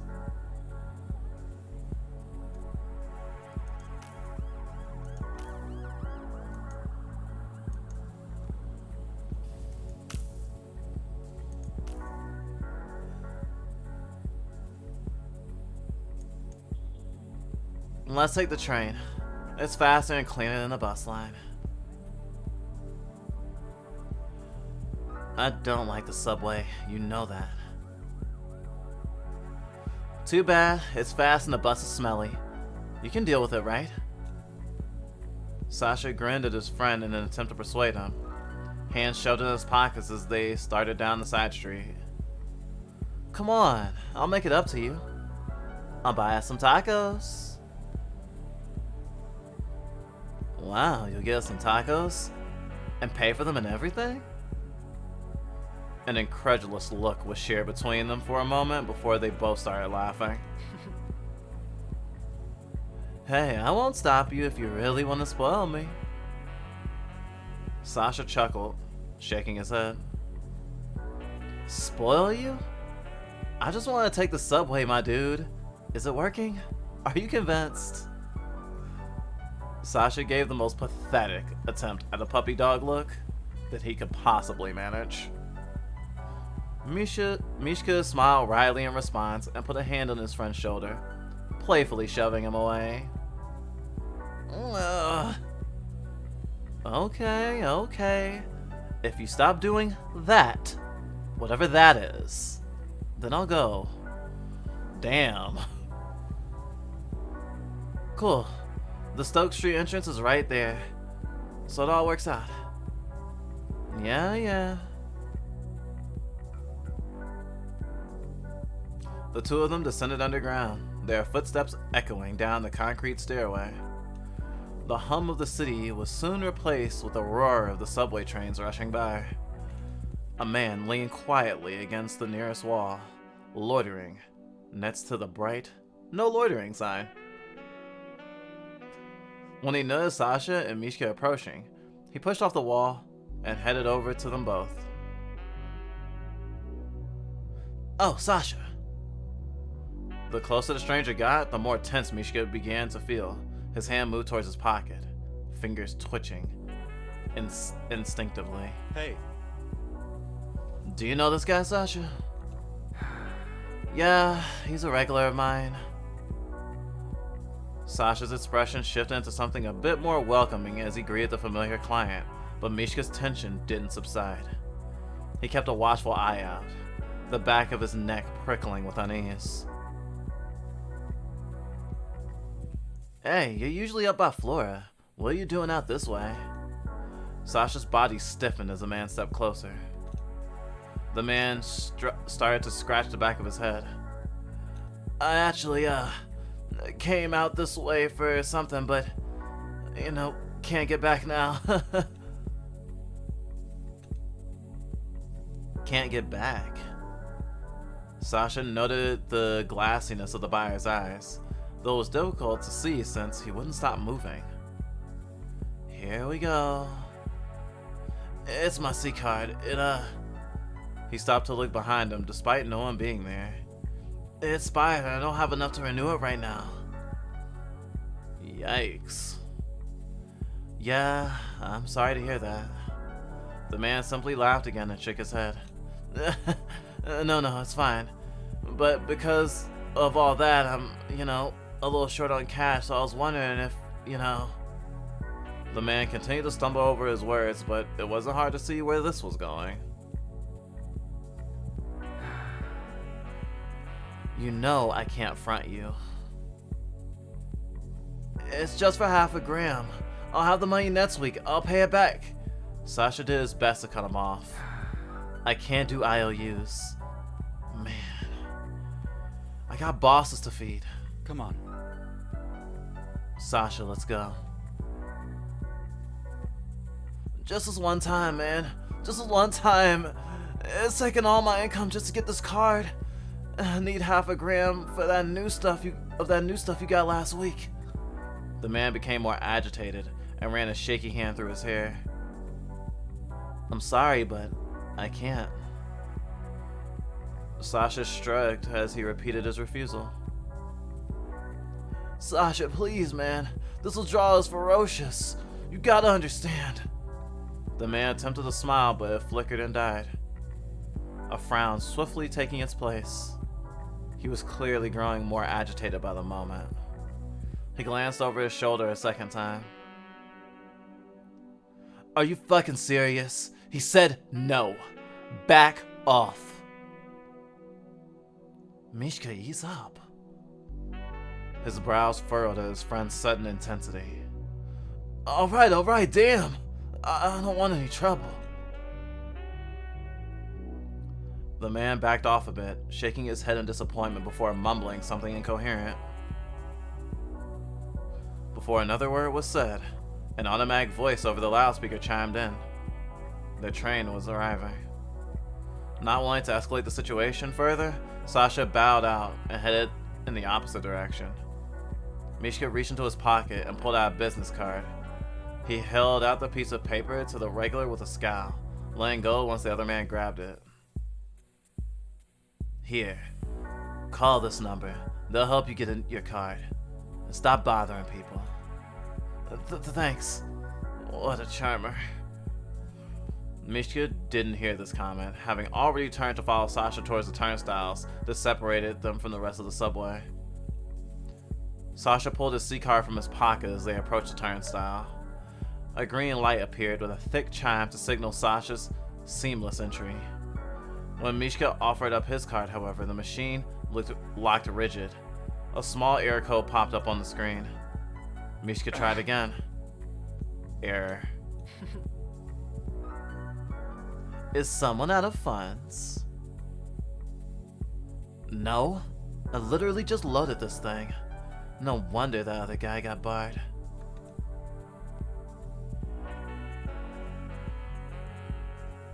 Mishka scanned his C-card again with no success. He scoffed at the persistent error notice. Whatever, this thing is biased. Not wanting to waste time buying a one-way ticket from the kiosk, Mishka simply vaulted over the barrier. Absolute anarchy. It's faster than a bus line my ass. It is when the card works. My card does work. It's just this stupid fucking... Ugh. Never mind. What platform? Mishka's scowl remained as they started down another flight of stairs towards the many platforms. Thanks for stopping by, Smashing Barrel. I hope you have a great day. Whether or not you are getting to sleep or just starting your day, I hope it's a good endeavor. Your future will be filled with happiness and sadness, but I hope the former is in store for you today.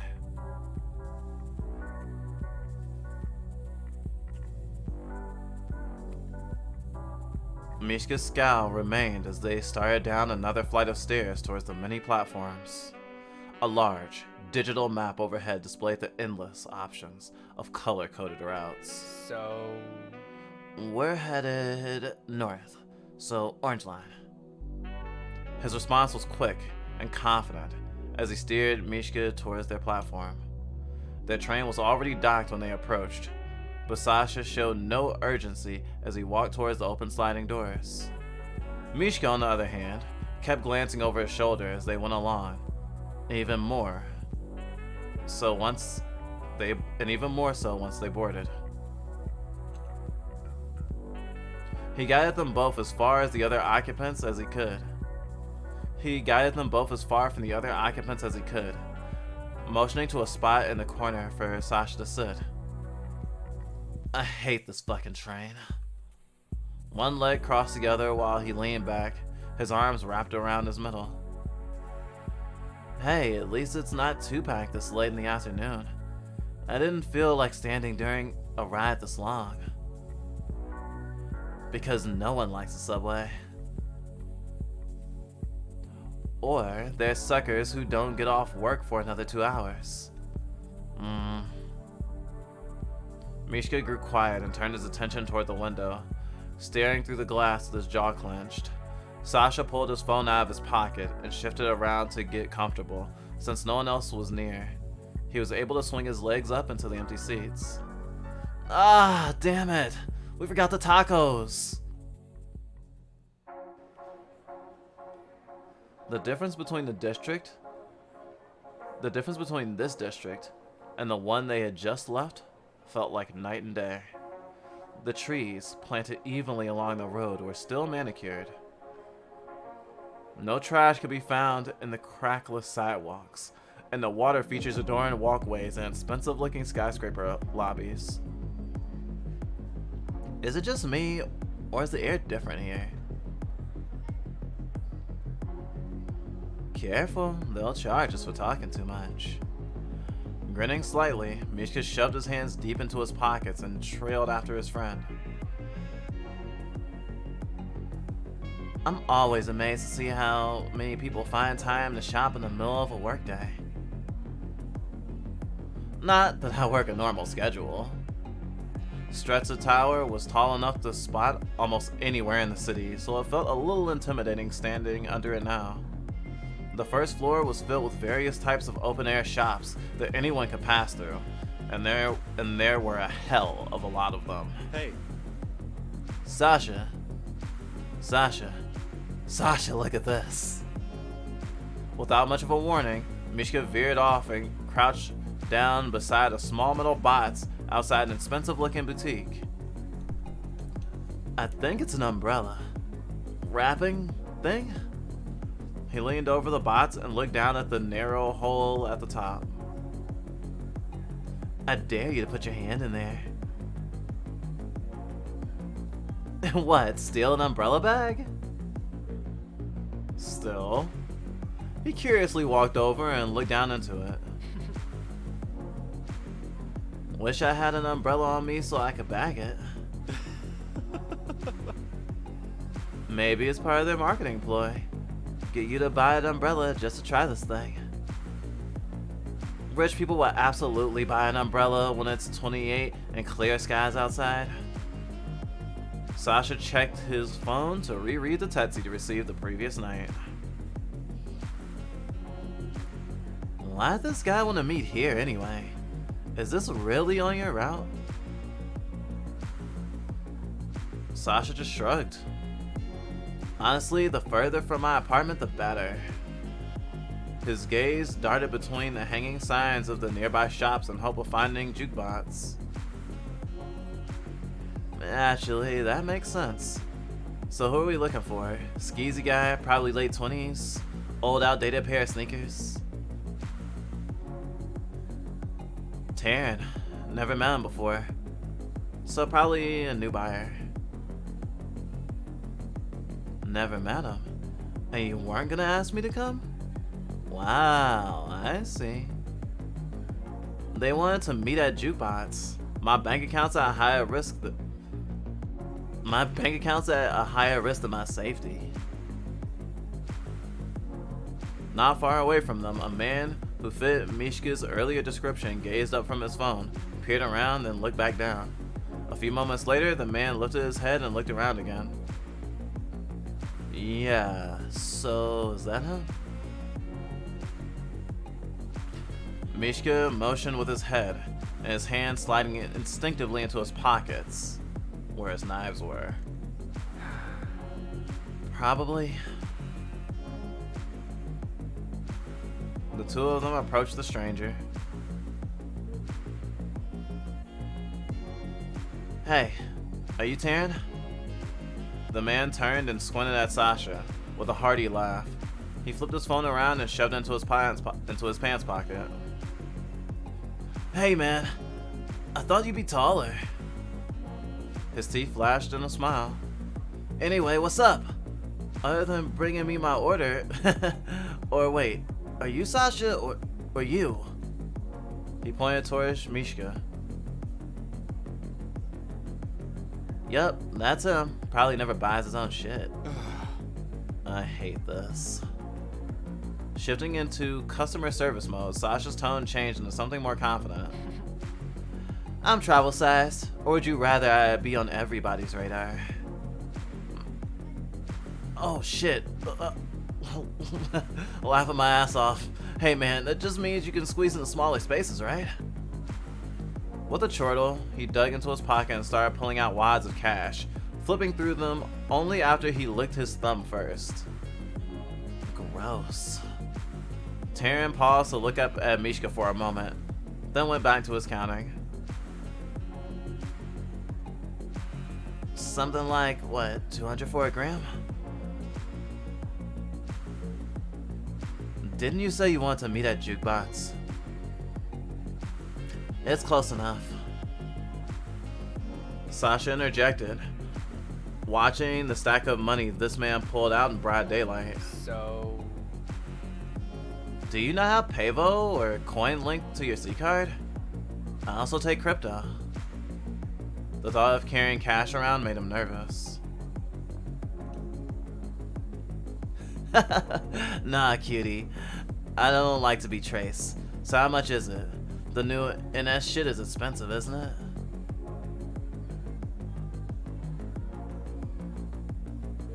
$14,000? $200 if you're paying USD. It's my last batch for a reason. That's about what Alexi mentioned. I'm game. Does that come with dinner with you too? The fuck? Though he meant to mutter the words under his breath, Mishka's voice rose sharply. That'll cost you at least 3 times as much. Sasha wouldn't consider this guy his type, but he didn't mind his ego being stroked. Oh, so you're fancy, huh? Well, look at you. I'm loaded. All kinds of loaded. I don't think you can afford my appetite. Sasha, what the fuck? Taryn grinned at Sasha, still flipping through the bundle of cash.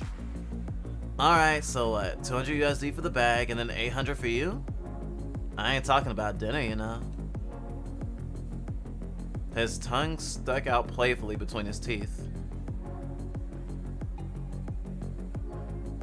Jaw creaking with how hard he was clenching his teeth, Mishka balled his hands into a fist. His nails bit sharply into his palms, and every muscle in his body was rigid. Sasha pulled out a small cellophane bag with a violet emblem from inside his jacket. Seriously? Do you dote on all your dealers this way? The drug was held lightly between his fingers as he could off the product and take payment at the same time. Just the cute ones. He smirked and slid the wad of cash into Sasha's hand, taking the baggie as well. With his free hand, Taryn grabbed Sasha's forearm and pulled him closer. And you're pretty cute. Get the fuck back! Mishka stepped forward, pushing his arm between the other two and roughly shoving Taryn away from Sasha.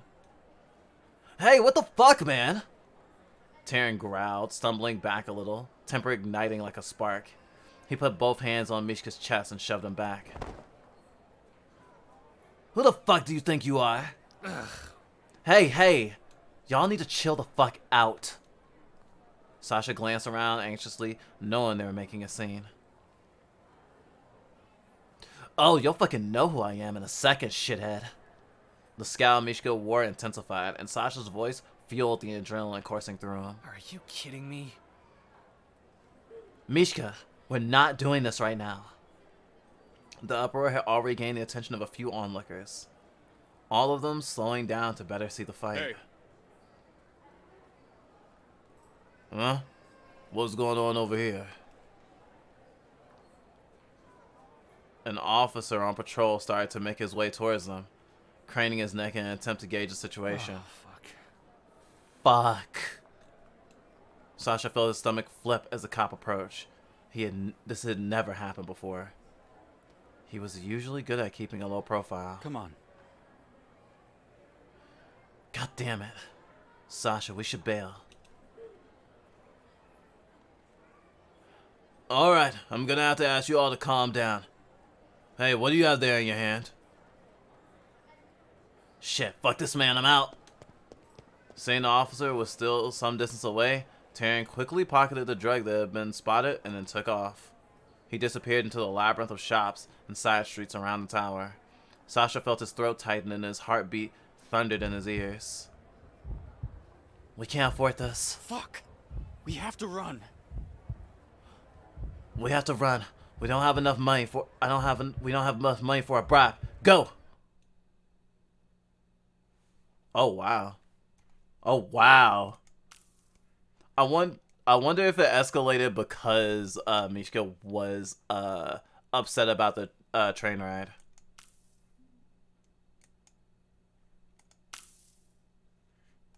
Well, shit just got real. Yeah, we're gonna fucking run. The fuck you mean? Sasha. Fuck cops. A cab. Sasha, now! Mishka urgently grabbed his friend's jacket and shoved him forward. Shaken from his daze, Sasha bolted. He didn't trust himself to look back when he heard the cop give chase. Hey! I can't outrun this guy!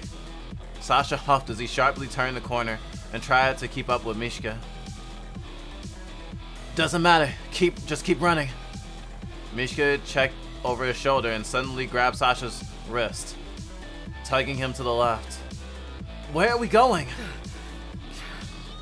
They didn't get a good look at us, right? We don't stand out? His footsteps were getting uneven, his legs growing heavy. Are you seriously out of breath already? Mishka couldn't stop himself from smiling and shook his head as they ran. Easy for you to say! You're like a giraffe! Mishka quickly assessed their options. The footsteps of the cop in pursuit grew louder. Up ahead was an alleyway that looked promising, but it was pretty dark there despite the sun setting in the sky. The North Market was well lit and populated, but cluttered with obstacles that could cause problems for Sasha.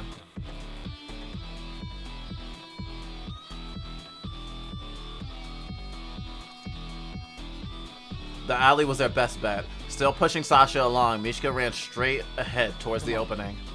Shit, come on, this way. Their heavy footsteps felt closer, as sound bounced off concrete and brick. For the briefest moment, Sasha felt a sense of relief. The police officer hadn't followed them.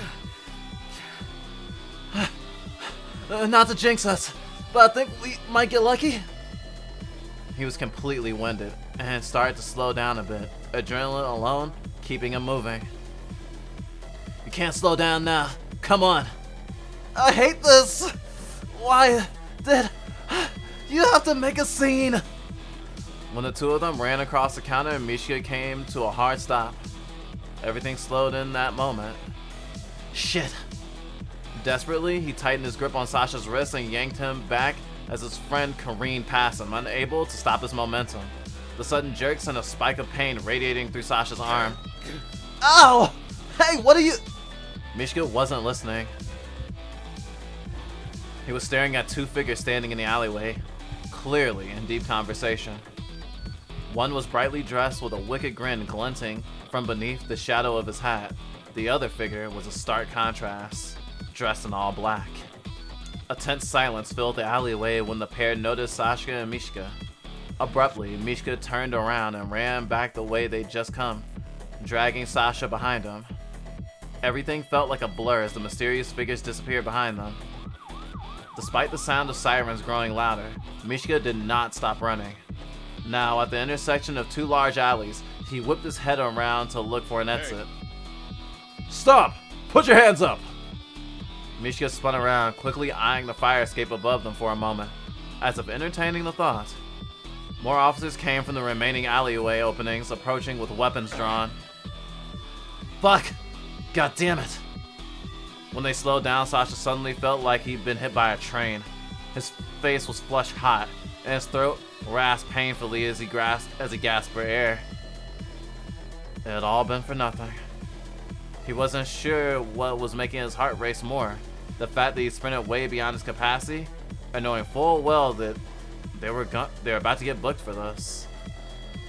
Fuck! Defeated, Mishka shook his head and lifted his arms up. Sasha weakly lifted his hands as best he could.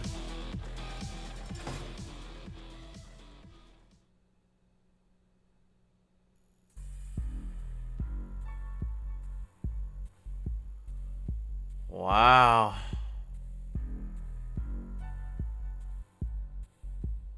Wow. Drug dealer simulator. Holy shit. And the sound of metal doors closing echoed in the holding cell Sasha and Mishka found themselves in. Although it was clean and had a little barred window near the ceiling, it was a bit cramped. Luckily, Sharing with strangers wasn't something they had to worry about. Alone in the cell, Sasha and Mishka sat quietly on a metal bench near the back. A baton suddenly struck the bars in front of them, jarring both of them from their thoughts. Alright, give me your C-cards. Come on, bring them over here.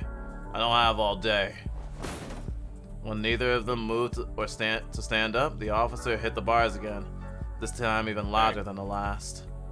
Hey, got a listening problem? I said bring me your C-cards. With a disgruntled noise and a slight eye roll, Mishka eased himself off the metal bench and dug into his pocket, searching for the card. Sasha wasn't far behind him, also looking in his pockets. Before Sasha could stand, Mishka held out his hand for his friend's C-card. Once he had the cards, he approached the officer behind the bars. Hey. Here. He squeezed his hand between the bars and held the cards out to the officer. Took you long enough. The officer swiped both cards from Mishka's hand and turned to walk down the tilted hall. Hey, we're gonna get those back, right? Yup, after we process and run your prints. Get comfy. You're gonna be in here for a while. Mishka gripped the bars of the cell door and sighed as the officer's footsteps faded down the hall. My feet are killing me. Sasha lifted one leg over the other to better reach his sneakers. After messing with the laces, he removed the shoe and rubbed his feet with a frown. That was the worst. He couldn't remember the last time he'd run that much all at once. Probably not since grade school. Mishka turned away from the bars and leaned against them, watching Sasha. But I commend you. That was a hard sprint. A hard sprint that could have been avoided. With an annoyed sigh, Mishka pushed off the bars and walked across the cell, carelessly flopping down beside his friend. It wouldn't hurt to, I don't know, try a treadmill once in a while. Being able to run from shit in the city is an asset. Sasha lifted his gaze from his swollen foot, less than amused. Seriously? I can't do all the things you want me to do. I won't. Glad you can outrun the cops, but that wasn't on my agenda. Wait. I never said I want it. Okay. I'm sorry, I shouldn't have pushed you to do something you can't do. Mishka rubbed the back of his neck sheepishly, his gaze straying from Sasha, anything and everything else in the cell. Sasha looked away. Sasha? So, what was that back in the alley? Oh, you mean when I pulled your arm? Sorry. Yeah, but why? You're all freaked out all of a sudden. What was that all about? I wasn't freaked out. Why would you think that? You almost pulled my arm out of the socket? I call that freaked out. Was it the two people we saw? There's nothing freaky about two people in an alley, Sasha. It's nothing. Exactly. So why did they freak you out? I didn't fucking freak out. Abruptly, a baton struck the cell bars again, jarring the two from their argument. Mishka jumped and turned sharply to face the officer. Hey, stop freaking out in there! Oh my god. Alright, we ran your cards. You each get a phone call. And you, Pinky, you've got a lot of explaining to do. Do you know how many knives we pulled off of you? Sasha watched as Mishka started for the door and followed the cop out of the holding cell. He rubbed his foot again, turning his head down towards his shoe with a sigh.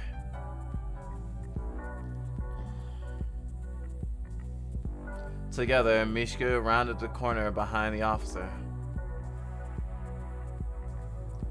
Alright, You got 10 minutes and 1 call. Make it a good one. Don't talk much, do you? Whatever, phone's over there. Wipe it down when you're done.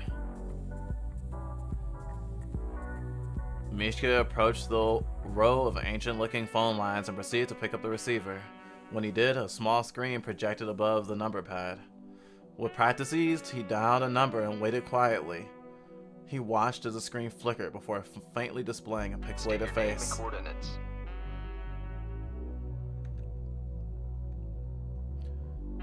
It's me. I'm in jail. I need you to get us out. One moment. Mishka glanced up at the phone, sweeping his gaze over the people in the lobby. Alright, I'm here. Why are you in jail? That doesn't matter. Can you get us out? Us? Who's us? Is someone there with you? Yeah, a friend. We were caught in the wrong place at the wrong time.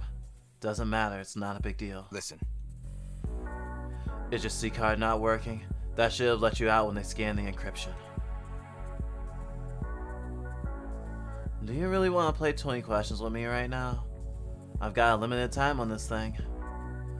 And Sasha doesn't have the same C card as me. I'm not leaving him here. Just call them and bail us out. Sasha. Come on. Dima, seriously, time limit. Okay, I'll call the station, but Mishka, this can't be a situation more than once. Sure, whatever. I saw Ada in an alley when we were running from the cops. He was with Neo. I see. Yeah, anyway, thanks. Mishka. What? Be careful. Please, if Ada's out, there's a reason. Stay close to our perimeter. Call Vadim if you need to. And please stop running from cops.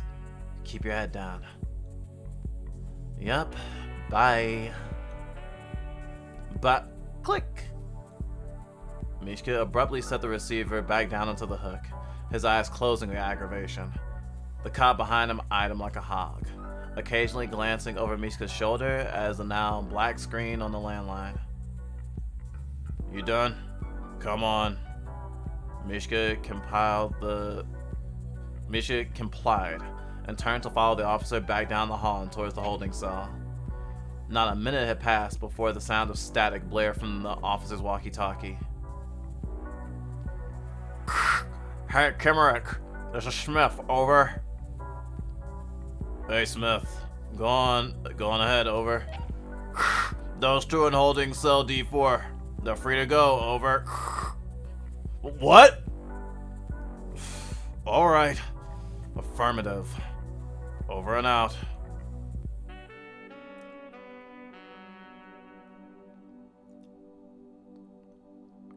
After a quick tone from the receiver, the signal ended. With an exasperated sigh, the cop turned to Mishka with a look of disdain. Friends in high places won't always be able to bail you out, punk. I'll need my phone and all 8 of my knives back. Your stuff's on the counter there. I'll go get your friend. Mishka went to collect his Mishka went to collect his confiscated things and silently pocketed them one by one. He slid his phone back into his pockets and waited for Sasha. They're letting us go? Just like that? Yup. How? Come on. Don't worry about it. Grab your phone. We'll call the rideshare to take us back. I want to get out of here. Sasha watched his hands as his fingers fumbled with the cuff of his jacket. Actually, I called Ari to pick me up. Guess they won't be waiting long now. Mishka paused for a second, and brought his fingers up to scratch his jaw. His shoulders heaved with a heavy sigh. Okay. Is everything alright? Seriously? I was stuck in a holding cell for 2 hours with aching feet. Why wouldn't it be? Okay, well, see you later, I guess. I kinda wanna be left alone right now. Hey, Sasha. Sasha's thought was cut short by his friend's familiar voice. Without another word, Mishka turned and left. As Mishka left, Ayasha looked towards Sasha, their shoulders dropping with a deep sigh. come on. You good to go, Sasha? Let's get out of here. Yeah, let's go. The sound of 2 car doors closing echoed in the dimly lit parking garage, soon followed by the roar of the car's engine coming to life.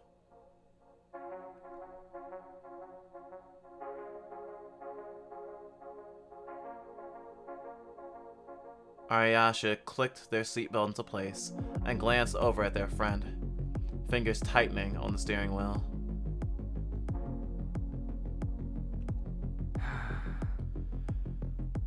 I already know what you're gonna say. Good. Then you know how tired I am of bailing you out of these spats between you two.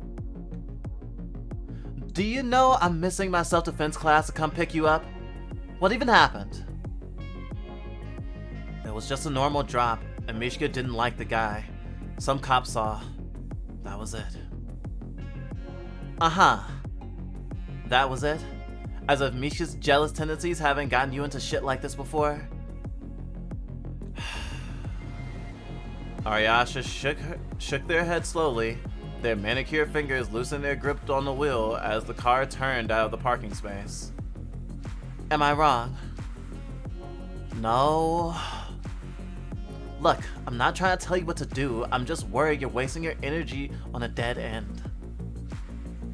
I know. Does the wire have to be over your head for you to realize you're in too deep?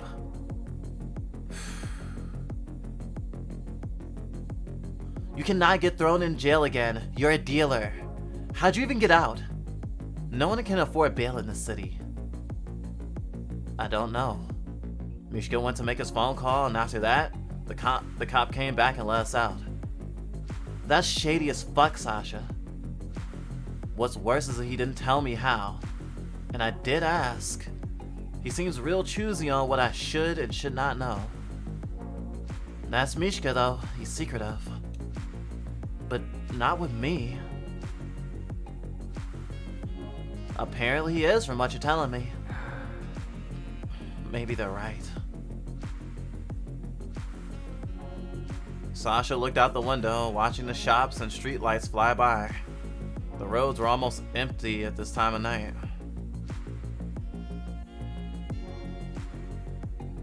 Why do you put up with this?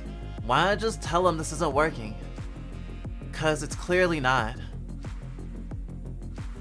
There is no this. We're not in a relationship. Oh no? Could've fooled me. And like everyone else, man. Seriously? We're not dating! So then, what are y'all? Because whatever it is, it doesn't look like... So, what are y'all? Because whatever it is, it doesn't look good from where I'm standing. Are you friends with benefits? Ugh. No! I don't know! Can we please... Sasha. Sasha, there's all kinds of relationships out there, and babe, whether you like it or not, you're in one. Friends fight all the time. You got so pissed at me once when we were building your bed frame. You didn't talk to me for a week. That was a bed frame, Sasha. This is jail. I just picked you up from jail. Fine. I'll add don't get arrested to my list of goals. Right next to not eating before bedtime. Yeah, well, at least think about what I said. I really don't like seeing you like this. Tires eased to a stop next to the curb beside Sasha's apartment complex, with the engine still running. Ayasha put the vehicle in park. Almost immediately after the car stopped, Sasha pulled the door handle and stepped out. Thanks for picking me up. Hey, Yeah. Oh, and if I miss another class with my hot instructor because of you, it'll be another week of not talking. Call you later. Sasha couldn't help a small smile from forming as he rolled his eyes and shut the car door. He watched the little hatchback pull away from the curb and roll down the street. Thanks for being here, Issy and CD. I don't know when we'll sleep, but when we do, I'm sure it'll be good. You have a good one as well. No, it's pretty late for you. I appreciate you being up past your bedtime.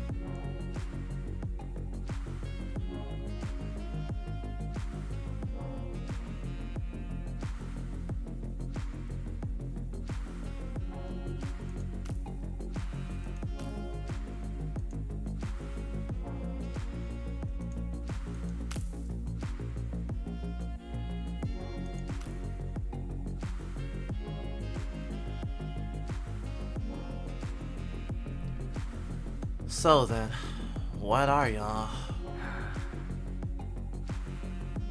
Sasha sighed before heading into his apartment.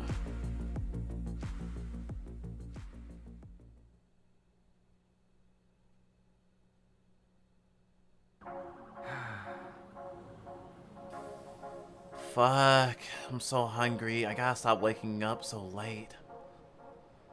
With a slow yawn, Sasha headed down the sidewalk and looked for a place to grab something to eat. He passed by quite a few good restaurants, but none of them exactly what he was craving. The craving itself was hard to pin down though. What do I even want to eat?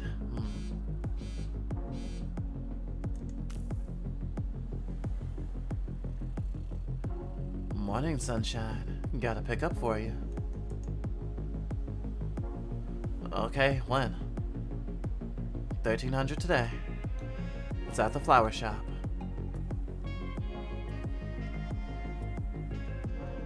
It's 1300 right now. Sure is. Get moving. What do you want me to do with it? Sell it? You'll drop it off at Club Trinity later tonight. I'll be there. See you then. Okay. What a tool. So much for grabbing something to eat first. Sasha pocketed his phone and sighed deeply, his stomach rumbling. He could see the shop already. The sheer number of potted plants and hanging baskets of flowers clustered around the storefront were a dead giveaway. At least it smelled nice. Is that a purple sports car? In this part of town? Parked in front of the small inner city flower shop was a sleek car that cost an easy $250,000. It stuck out like a sore thumb in the mostly vacant parking spaces in front of the building. Sasha glanced at the car as he walked by, though. The windows were too tinted to see who was inside. He pushed open the door to the flower shop and gave it a soft jingle as he entered. Rows and rows of assorted plants lined the walls, filling the air with the fresh scent of countless flowers. The fragrance was strong, but overall quite nice, and Sasha breathed it in appreciatively. He paused at the entrance for a moment before approaching the cashier. Hey there. Cutie! And heterochromia. And trans.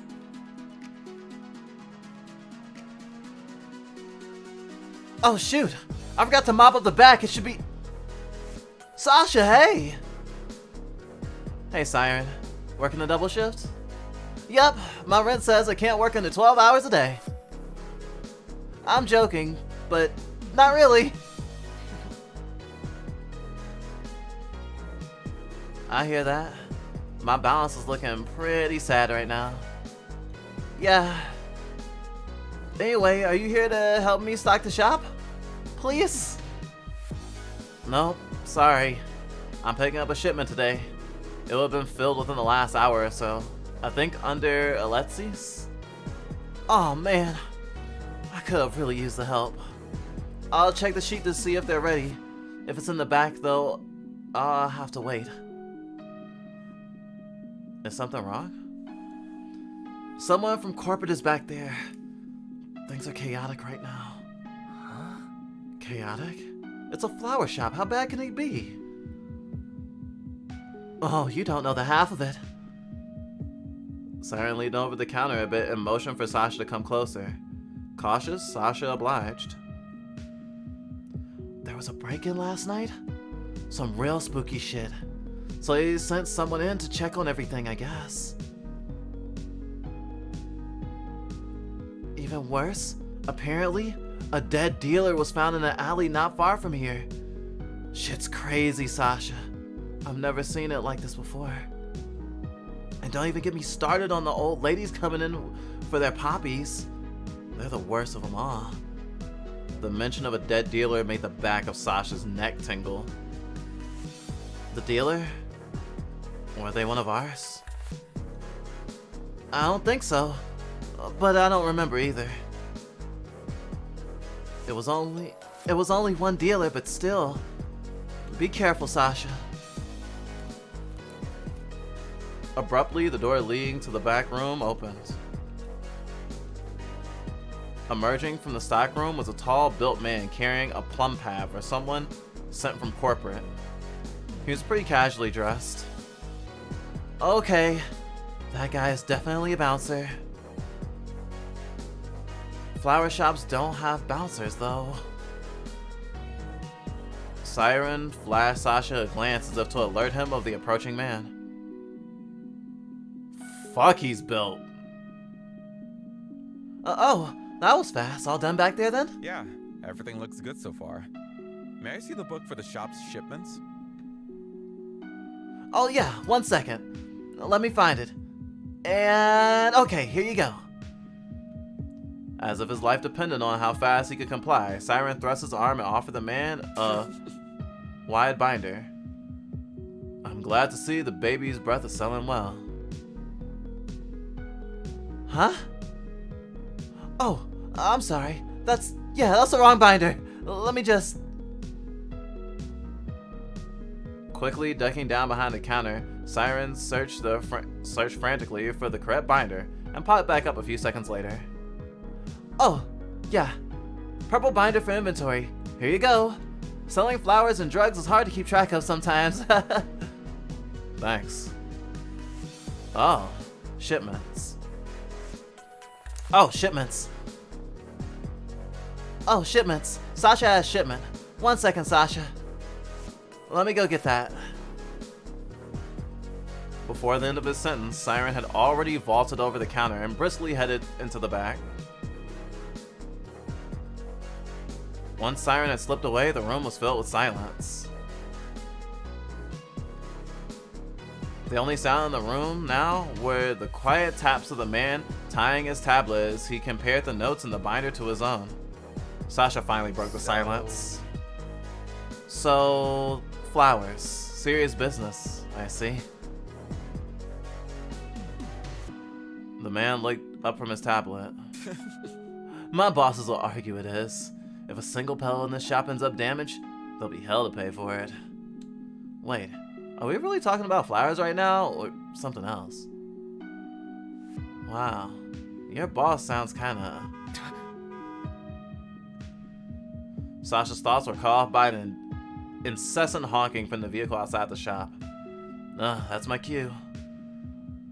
Well, I hope you have a good day. Take care. With that, the man closed the binder and turned to leave. The bell on the other door chiming faintly as he pushed through and left the store. Sasha peered out the window, watching the man get into the driver's seat of the purple car. Man, I wish I had money. Thanks, CD hasn't been around the past day, so thank you. Night night. I'm glad I got to hang out. She's really cute.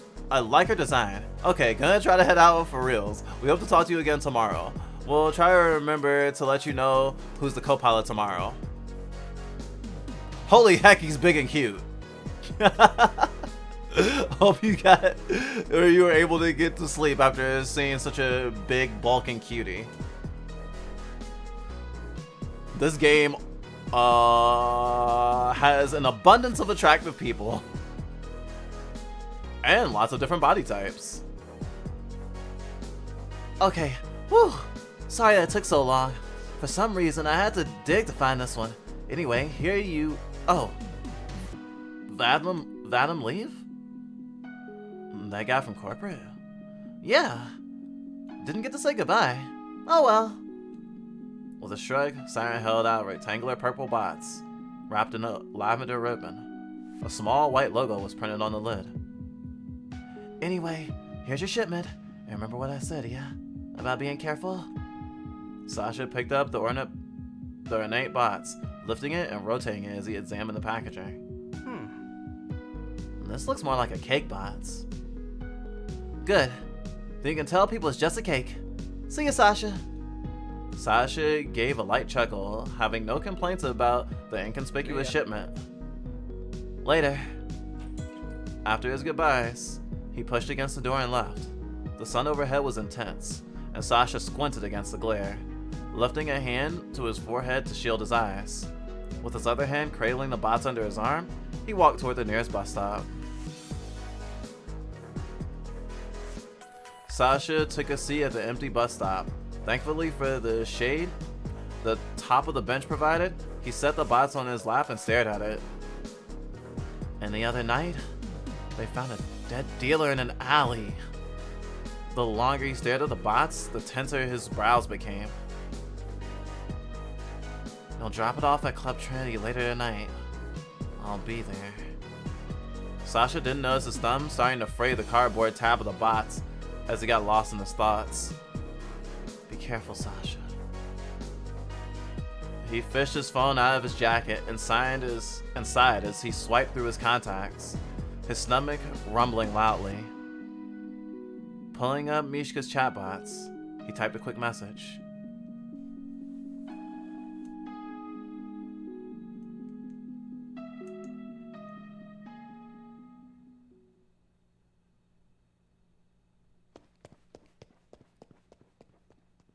The sound of labored breathing accompanied the steady impact of shoes on concrete while Mishka jogged down the street. A single earbud beeped to inform him of a new text.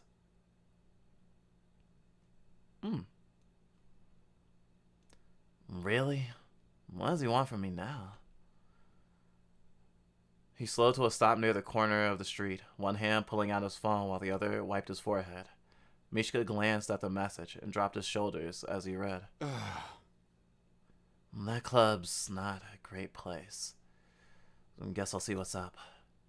He briefly glanced at his shoulder before eyeing the message again. Responding with a simple, "Yeah, I'll see you tonight." He pocketed his phone. With a heavy sigh, Mishka started jogging again.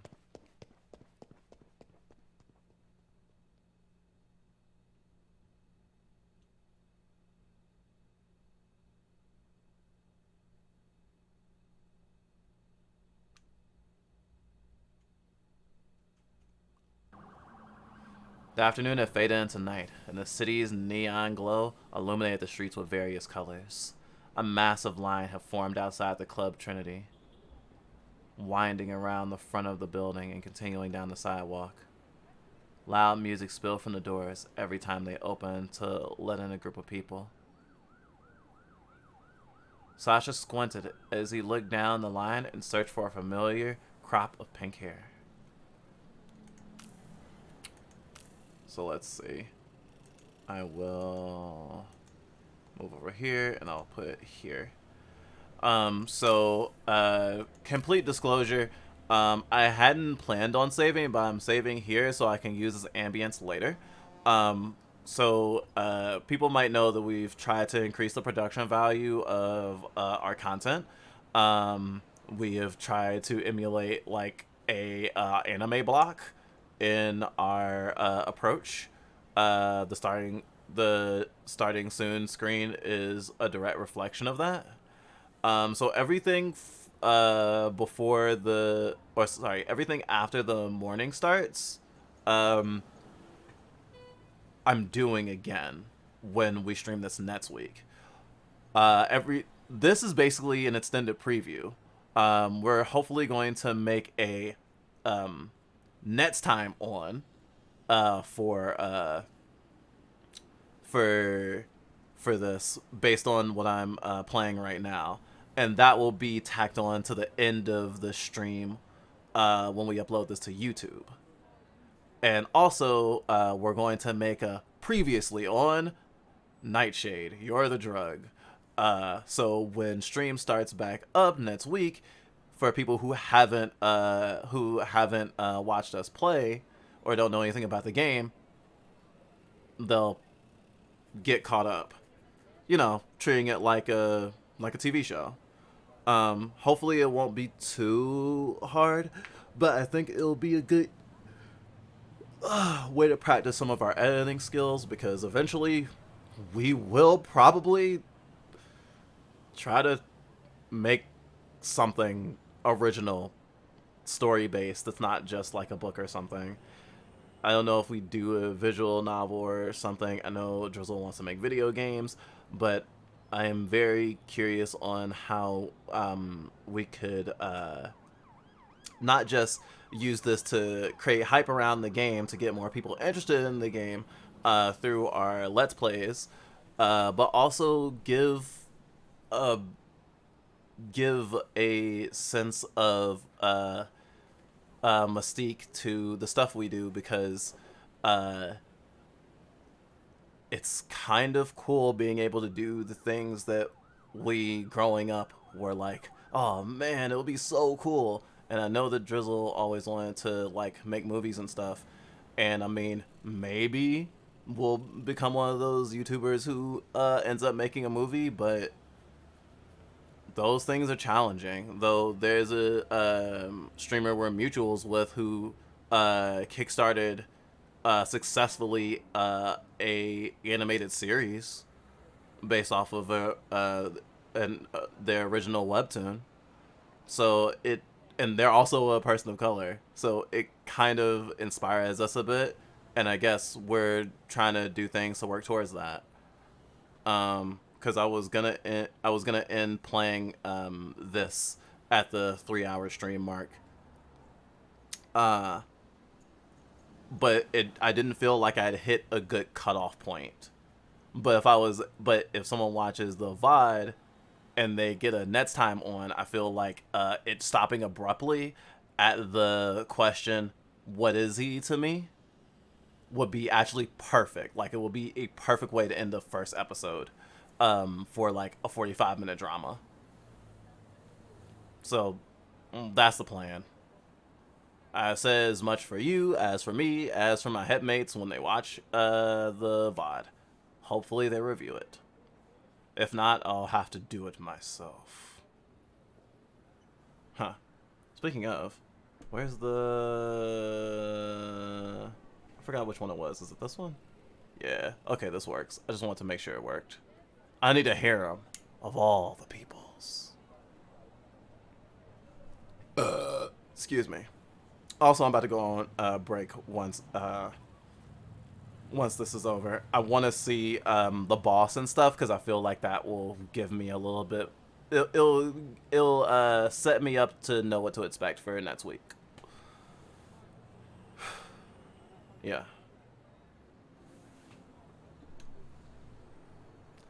Sasha squinted as he looked down the line and searched for a familiar crop of pink hair. When he didn't spot his friend, he reached into his pocket to check his phone. His other arm held the purple box close to his side. Hey. Sasha. With a slight jump, Sasha turned around and saw his taller friend approaching. His shoulders eased down and he shoved his phone back into his pocket. I didn't think you were here yet. I was around the corner for a bit. The line wraps around the building. I didn't think it would be so busy tonight. Yeah, me neither. So... Wait. Wait. Sasha, listen.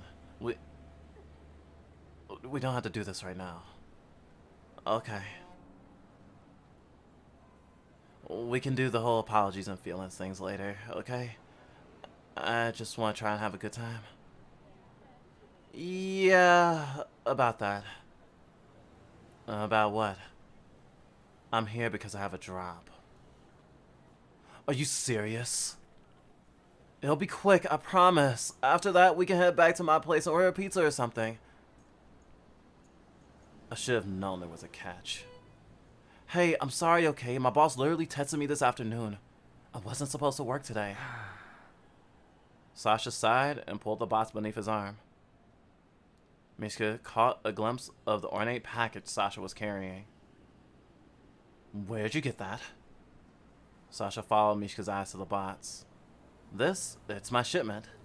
Fancy, huh? Have your shipments always looked like that? Nah, this one's new. My guess is they don't want it to look suspicious. It spreads to the city faster that way.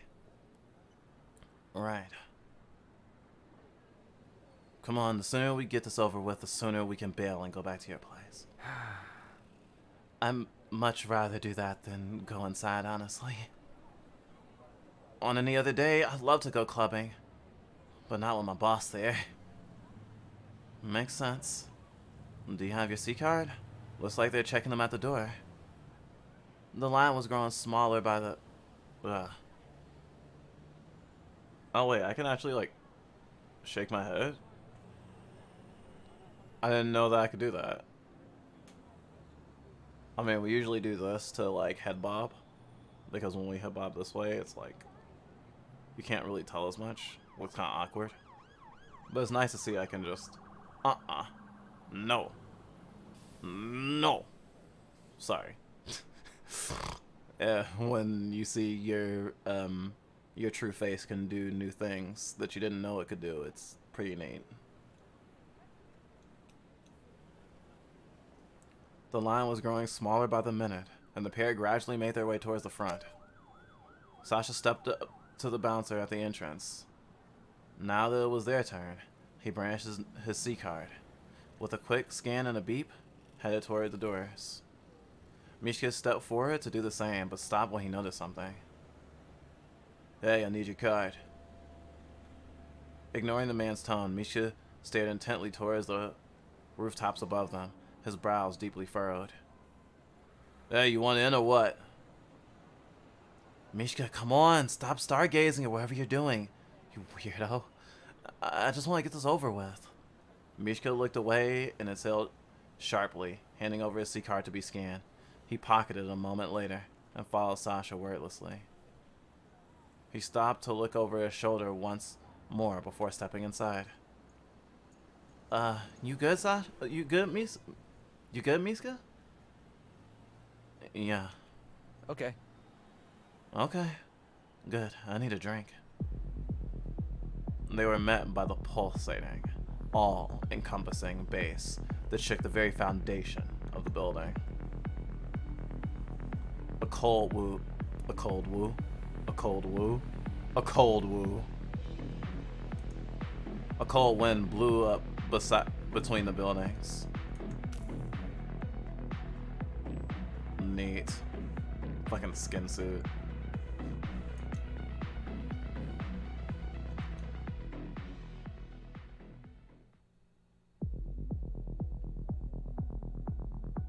The vibrations from the speakers rumbled in Sasha's chest so powerfully he could feel it in his fingertips.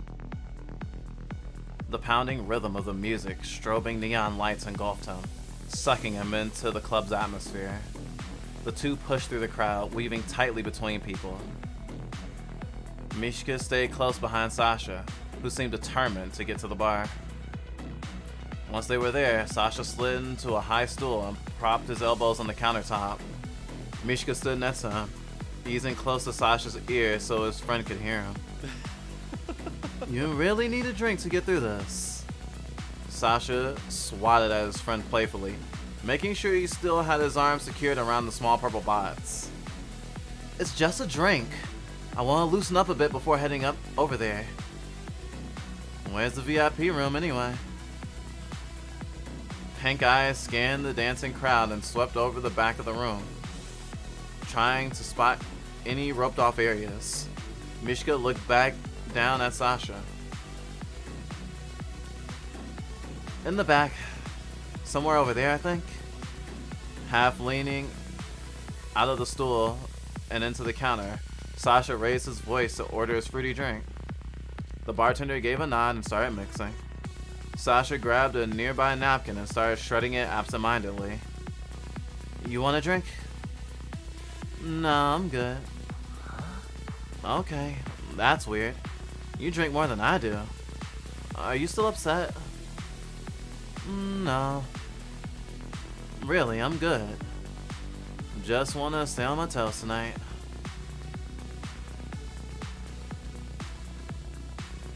Sasha shrugged and wrapped nimble fingers around the glass that had just been set in front of him. He smiled at the bartender and stuck a tiny straw in the drink. He stirred the ice for a few seconds before taking a slow sip. Mishka watched his friend for a moment, his brow lifting curiously. Sasha, are you stalling? What? No, I'm not. Okay, yeah, you are. I just don't want to go back there. The shredded remains of Sasha's napkin, set in a neat pile next to his drink, leaving him to play with a straw. Look, the sooner you do this, I know, the sooner I can be done with it. I get it.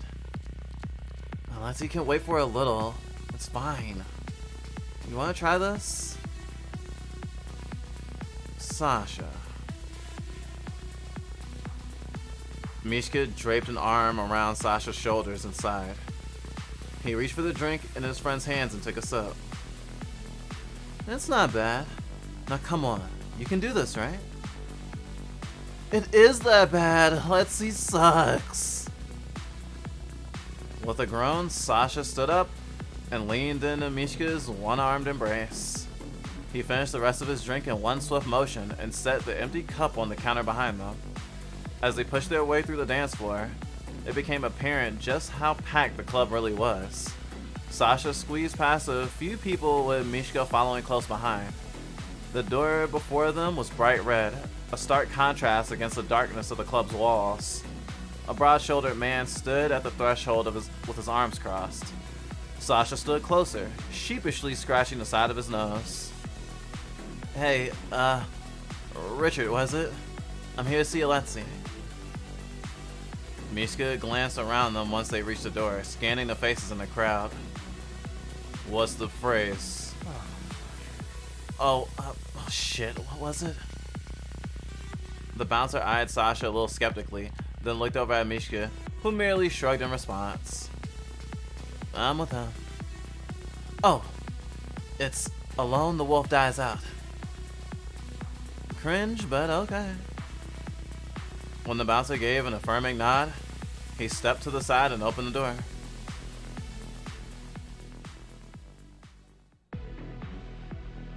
Sasha and Mishka walked inside, the purple bot still cradled under Sasha's arm.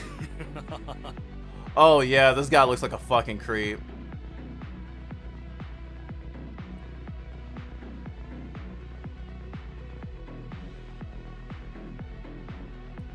About time. There he is, the man of the hour. Did you have trouble finding the room? Not really. Then I guess you should have another reason for taking so damn long. A wave of snickers erupted from the people arranged around Alexei, none of whose names he could recall off the top of his head. Alexei, who was reclining comfortably on a couch in the middle of the room, slipped a finger into his mouth and rubbed at his front teeth. The man clapped his hands together and smiled widely at Sasha. I see you brought an unexpected friend. Who's he? He nodded towards Mishka, who stood quietly behind Sasha's left side. He's with me. Don't worry about him. Right. Well, did you bring the supply? Or did you forget it? As if I'd come just to hang out with you otherwise. I picked it up this afternoon. You know, when you texted me? Alexei chuckled and held out his hand expectantly. Sasha handed the box over and watched as his boss set it on the little coffee table in front of him.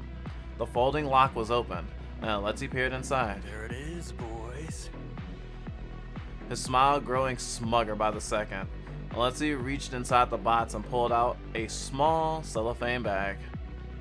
Sealed inside the bag was a few pastel tablets. So, are we good? Is that all you wanted? You leave when I tell you to leave. Well, I sold the last of my supply to some jerk at the tower. So, will I be getting more? You're going to be selling a whole lot more. Don't you worry about that. Not worried. Well, good. Job security's hard to come by these days. He smiled at Sasha a few seconds longer than was comfortable. After returning the baggie inside the box, Alexei turned towards a man guarding the door and beckoned him over.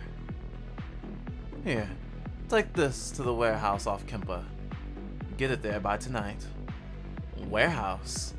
Are they just gonna store it? I could make 3 months rent of that supply.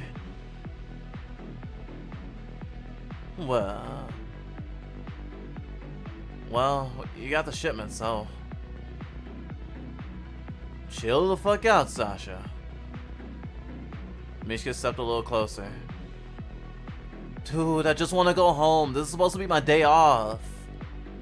Sasha could feel his blood pressure rising. Either that, or the alcohol was kicking in. Feeling a little cheeky today. Fine. Go. But Sasha. What? I'll have another shipment for you by next week. I'll text you when it's ready.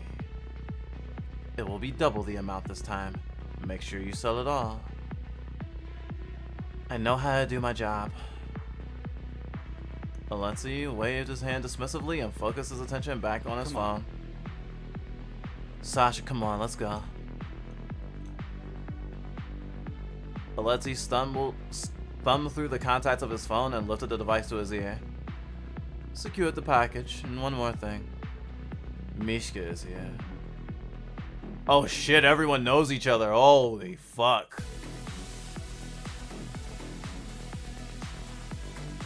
Mishka's gaze swept across the crowd again. He craned his head to look up at the ceiling briefly. Sasha leaned toward Mishka, his hands deep in his pockets, nudging his friend to get his attention. What are you looking at? Nothing. See, the meeting wasn't so bad, right? Sasha scoffed. Anyway, can we go now? My mood is tanking by the minute. I think maybe we could stay a while. You know, we came all this way. Seriously? Oh, what? You said we could leave after the drop. You want to stay? Mishka smirked softly and reached forward to wrap his arm around his friend's middle. He pulled Sasha close and started backing up into the dance floor. He leaned near his ear to speak. Ugh. Sasha groaned in response and resisted his friend's pull. I changed my mind. I want to dance with you. Bullshit, you're just killing time so I don't have the energy to beat your ass in Dragonland. Fine, you caught me. Dance with me anyway? Mishka swayed with the crowd and brought Sasha with him. Sasha wanted to stay mad but couldn't help smiling. He rolled his eyes and pushed at his friend's chest a bit, putting some space between them. Okay, fine, but I need another drink first. That meeting was awful. Alright. Go get your drink. Mishka watched his friend disappear into the throngs of people as he headed to the bar. Once Sasha was a good distance away, Mishka made for the bathrooms and quickly shut himself inside a stall. He pulled out his phone and pressed his free hand to his ear to shut out the rest of the muffled noise of the club. Dima, did you get my text? Did you get someone to sweep the area out here? He leaned against the metal of the saw and bowed his head, focusing on the voice on the other end. Yeah, I saw him. I don't know if he was tailing me or just in the area, but I saw him. There was a long pause. How long is that gonna take? Yeah, okay. Thanks, gotta go. Bye. After shoving his phone back into his pocket, Mishka pushed the stall door open and returned to the dance floor. It didn't take long for him to spot Sasha dancing. Hey, did you get the same drink? Where'd you go? I thought you bailed on me for a second. Bathroom? What drink did you get? Without asking, Misha took the glass from Sasha's hand and sipped it a bit. He smirked down at his friend and held a little bit over Sasha's head. Poison. How's it taste? It's hard. It's a fruit bomb, they call it. Sasha chuckled and grabbed the drink back. He took a long swig and started to sway, feeling the music course through him. Mishka mirrored his friend, his head bouncing gently while they started to dance. He pushed himself closer to Sasha, which wasn't difficult given how little room they had on the crowd dance floor. His drink in hand, Sasha rocked close to his tall friend. They got lost in the ebb and flow of music, their bodies moving easily to the beat. And that's where I'm ending.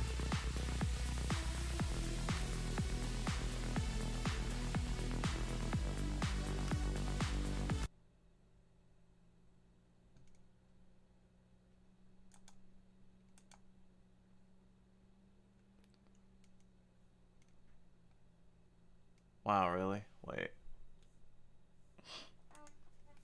Oh, right. Because my task manager. Task manager's like, look at me, look at me. Okay. Play 2 hours. I'm having a lot of fun with that so far. Let's see. And the next game I'm playing is was the crystal thingy. Which we have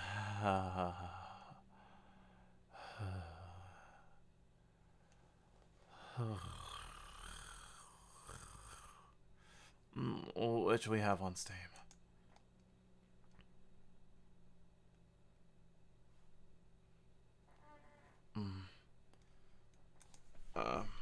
Let's see.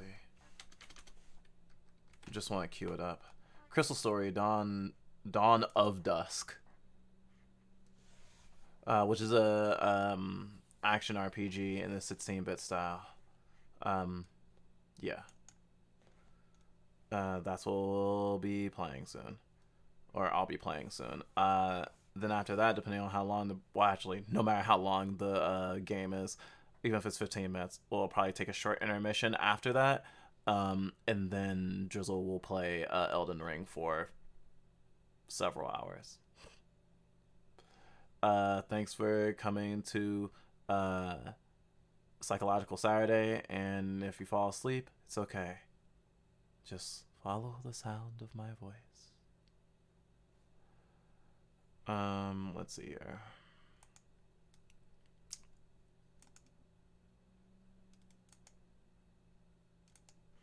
Should get a hotkey for breaks too.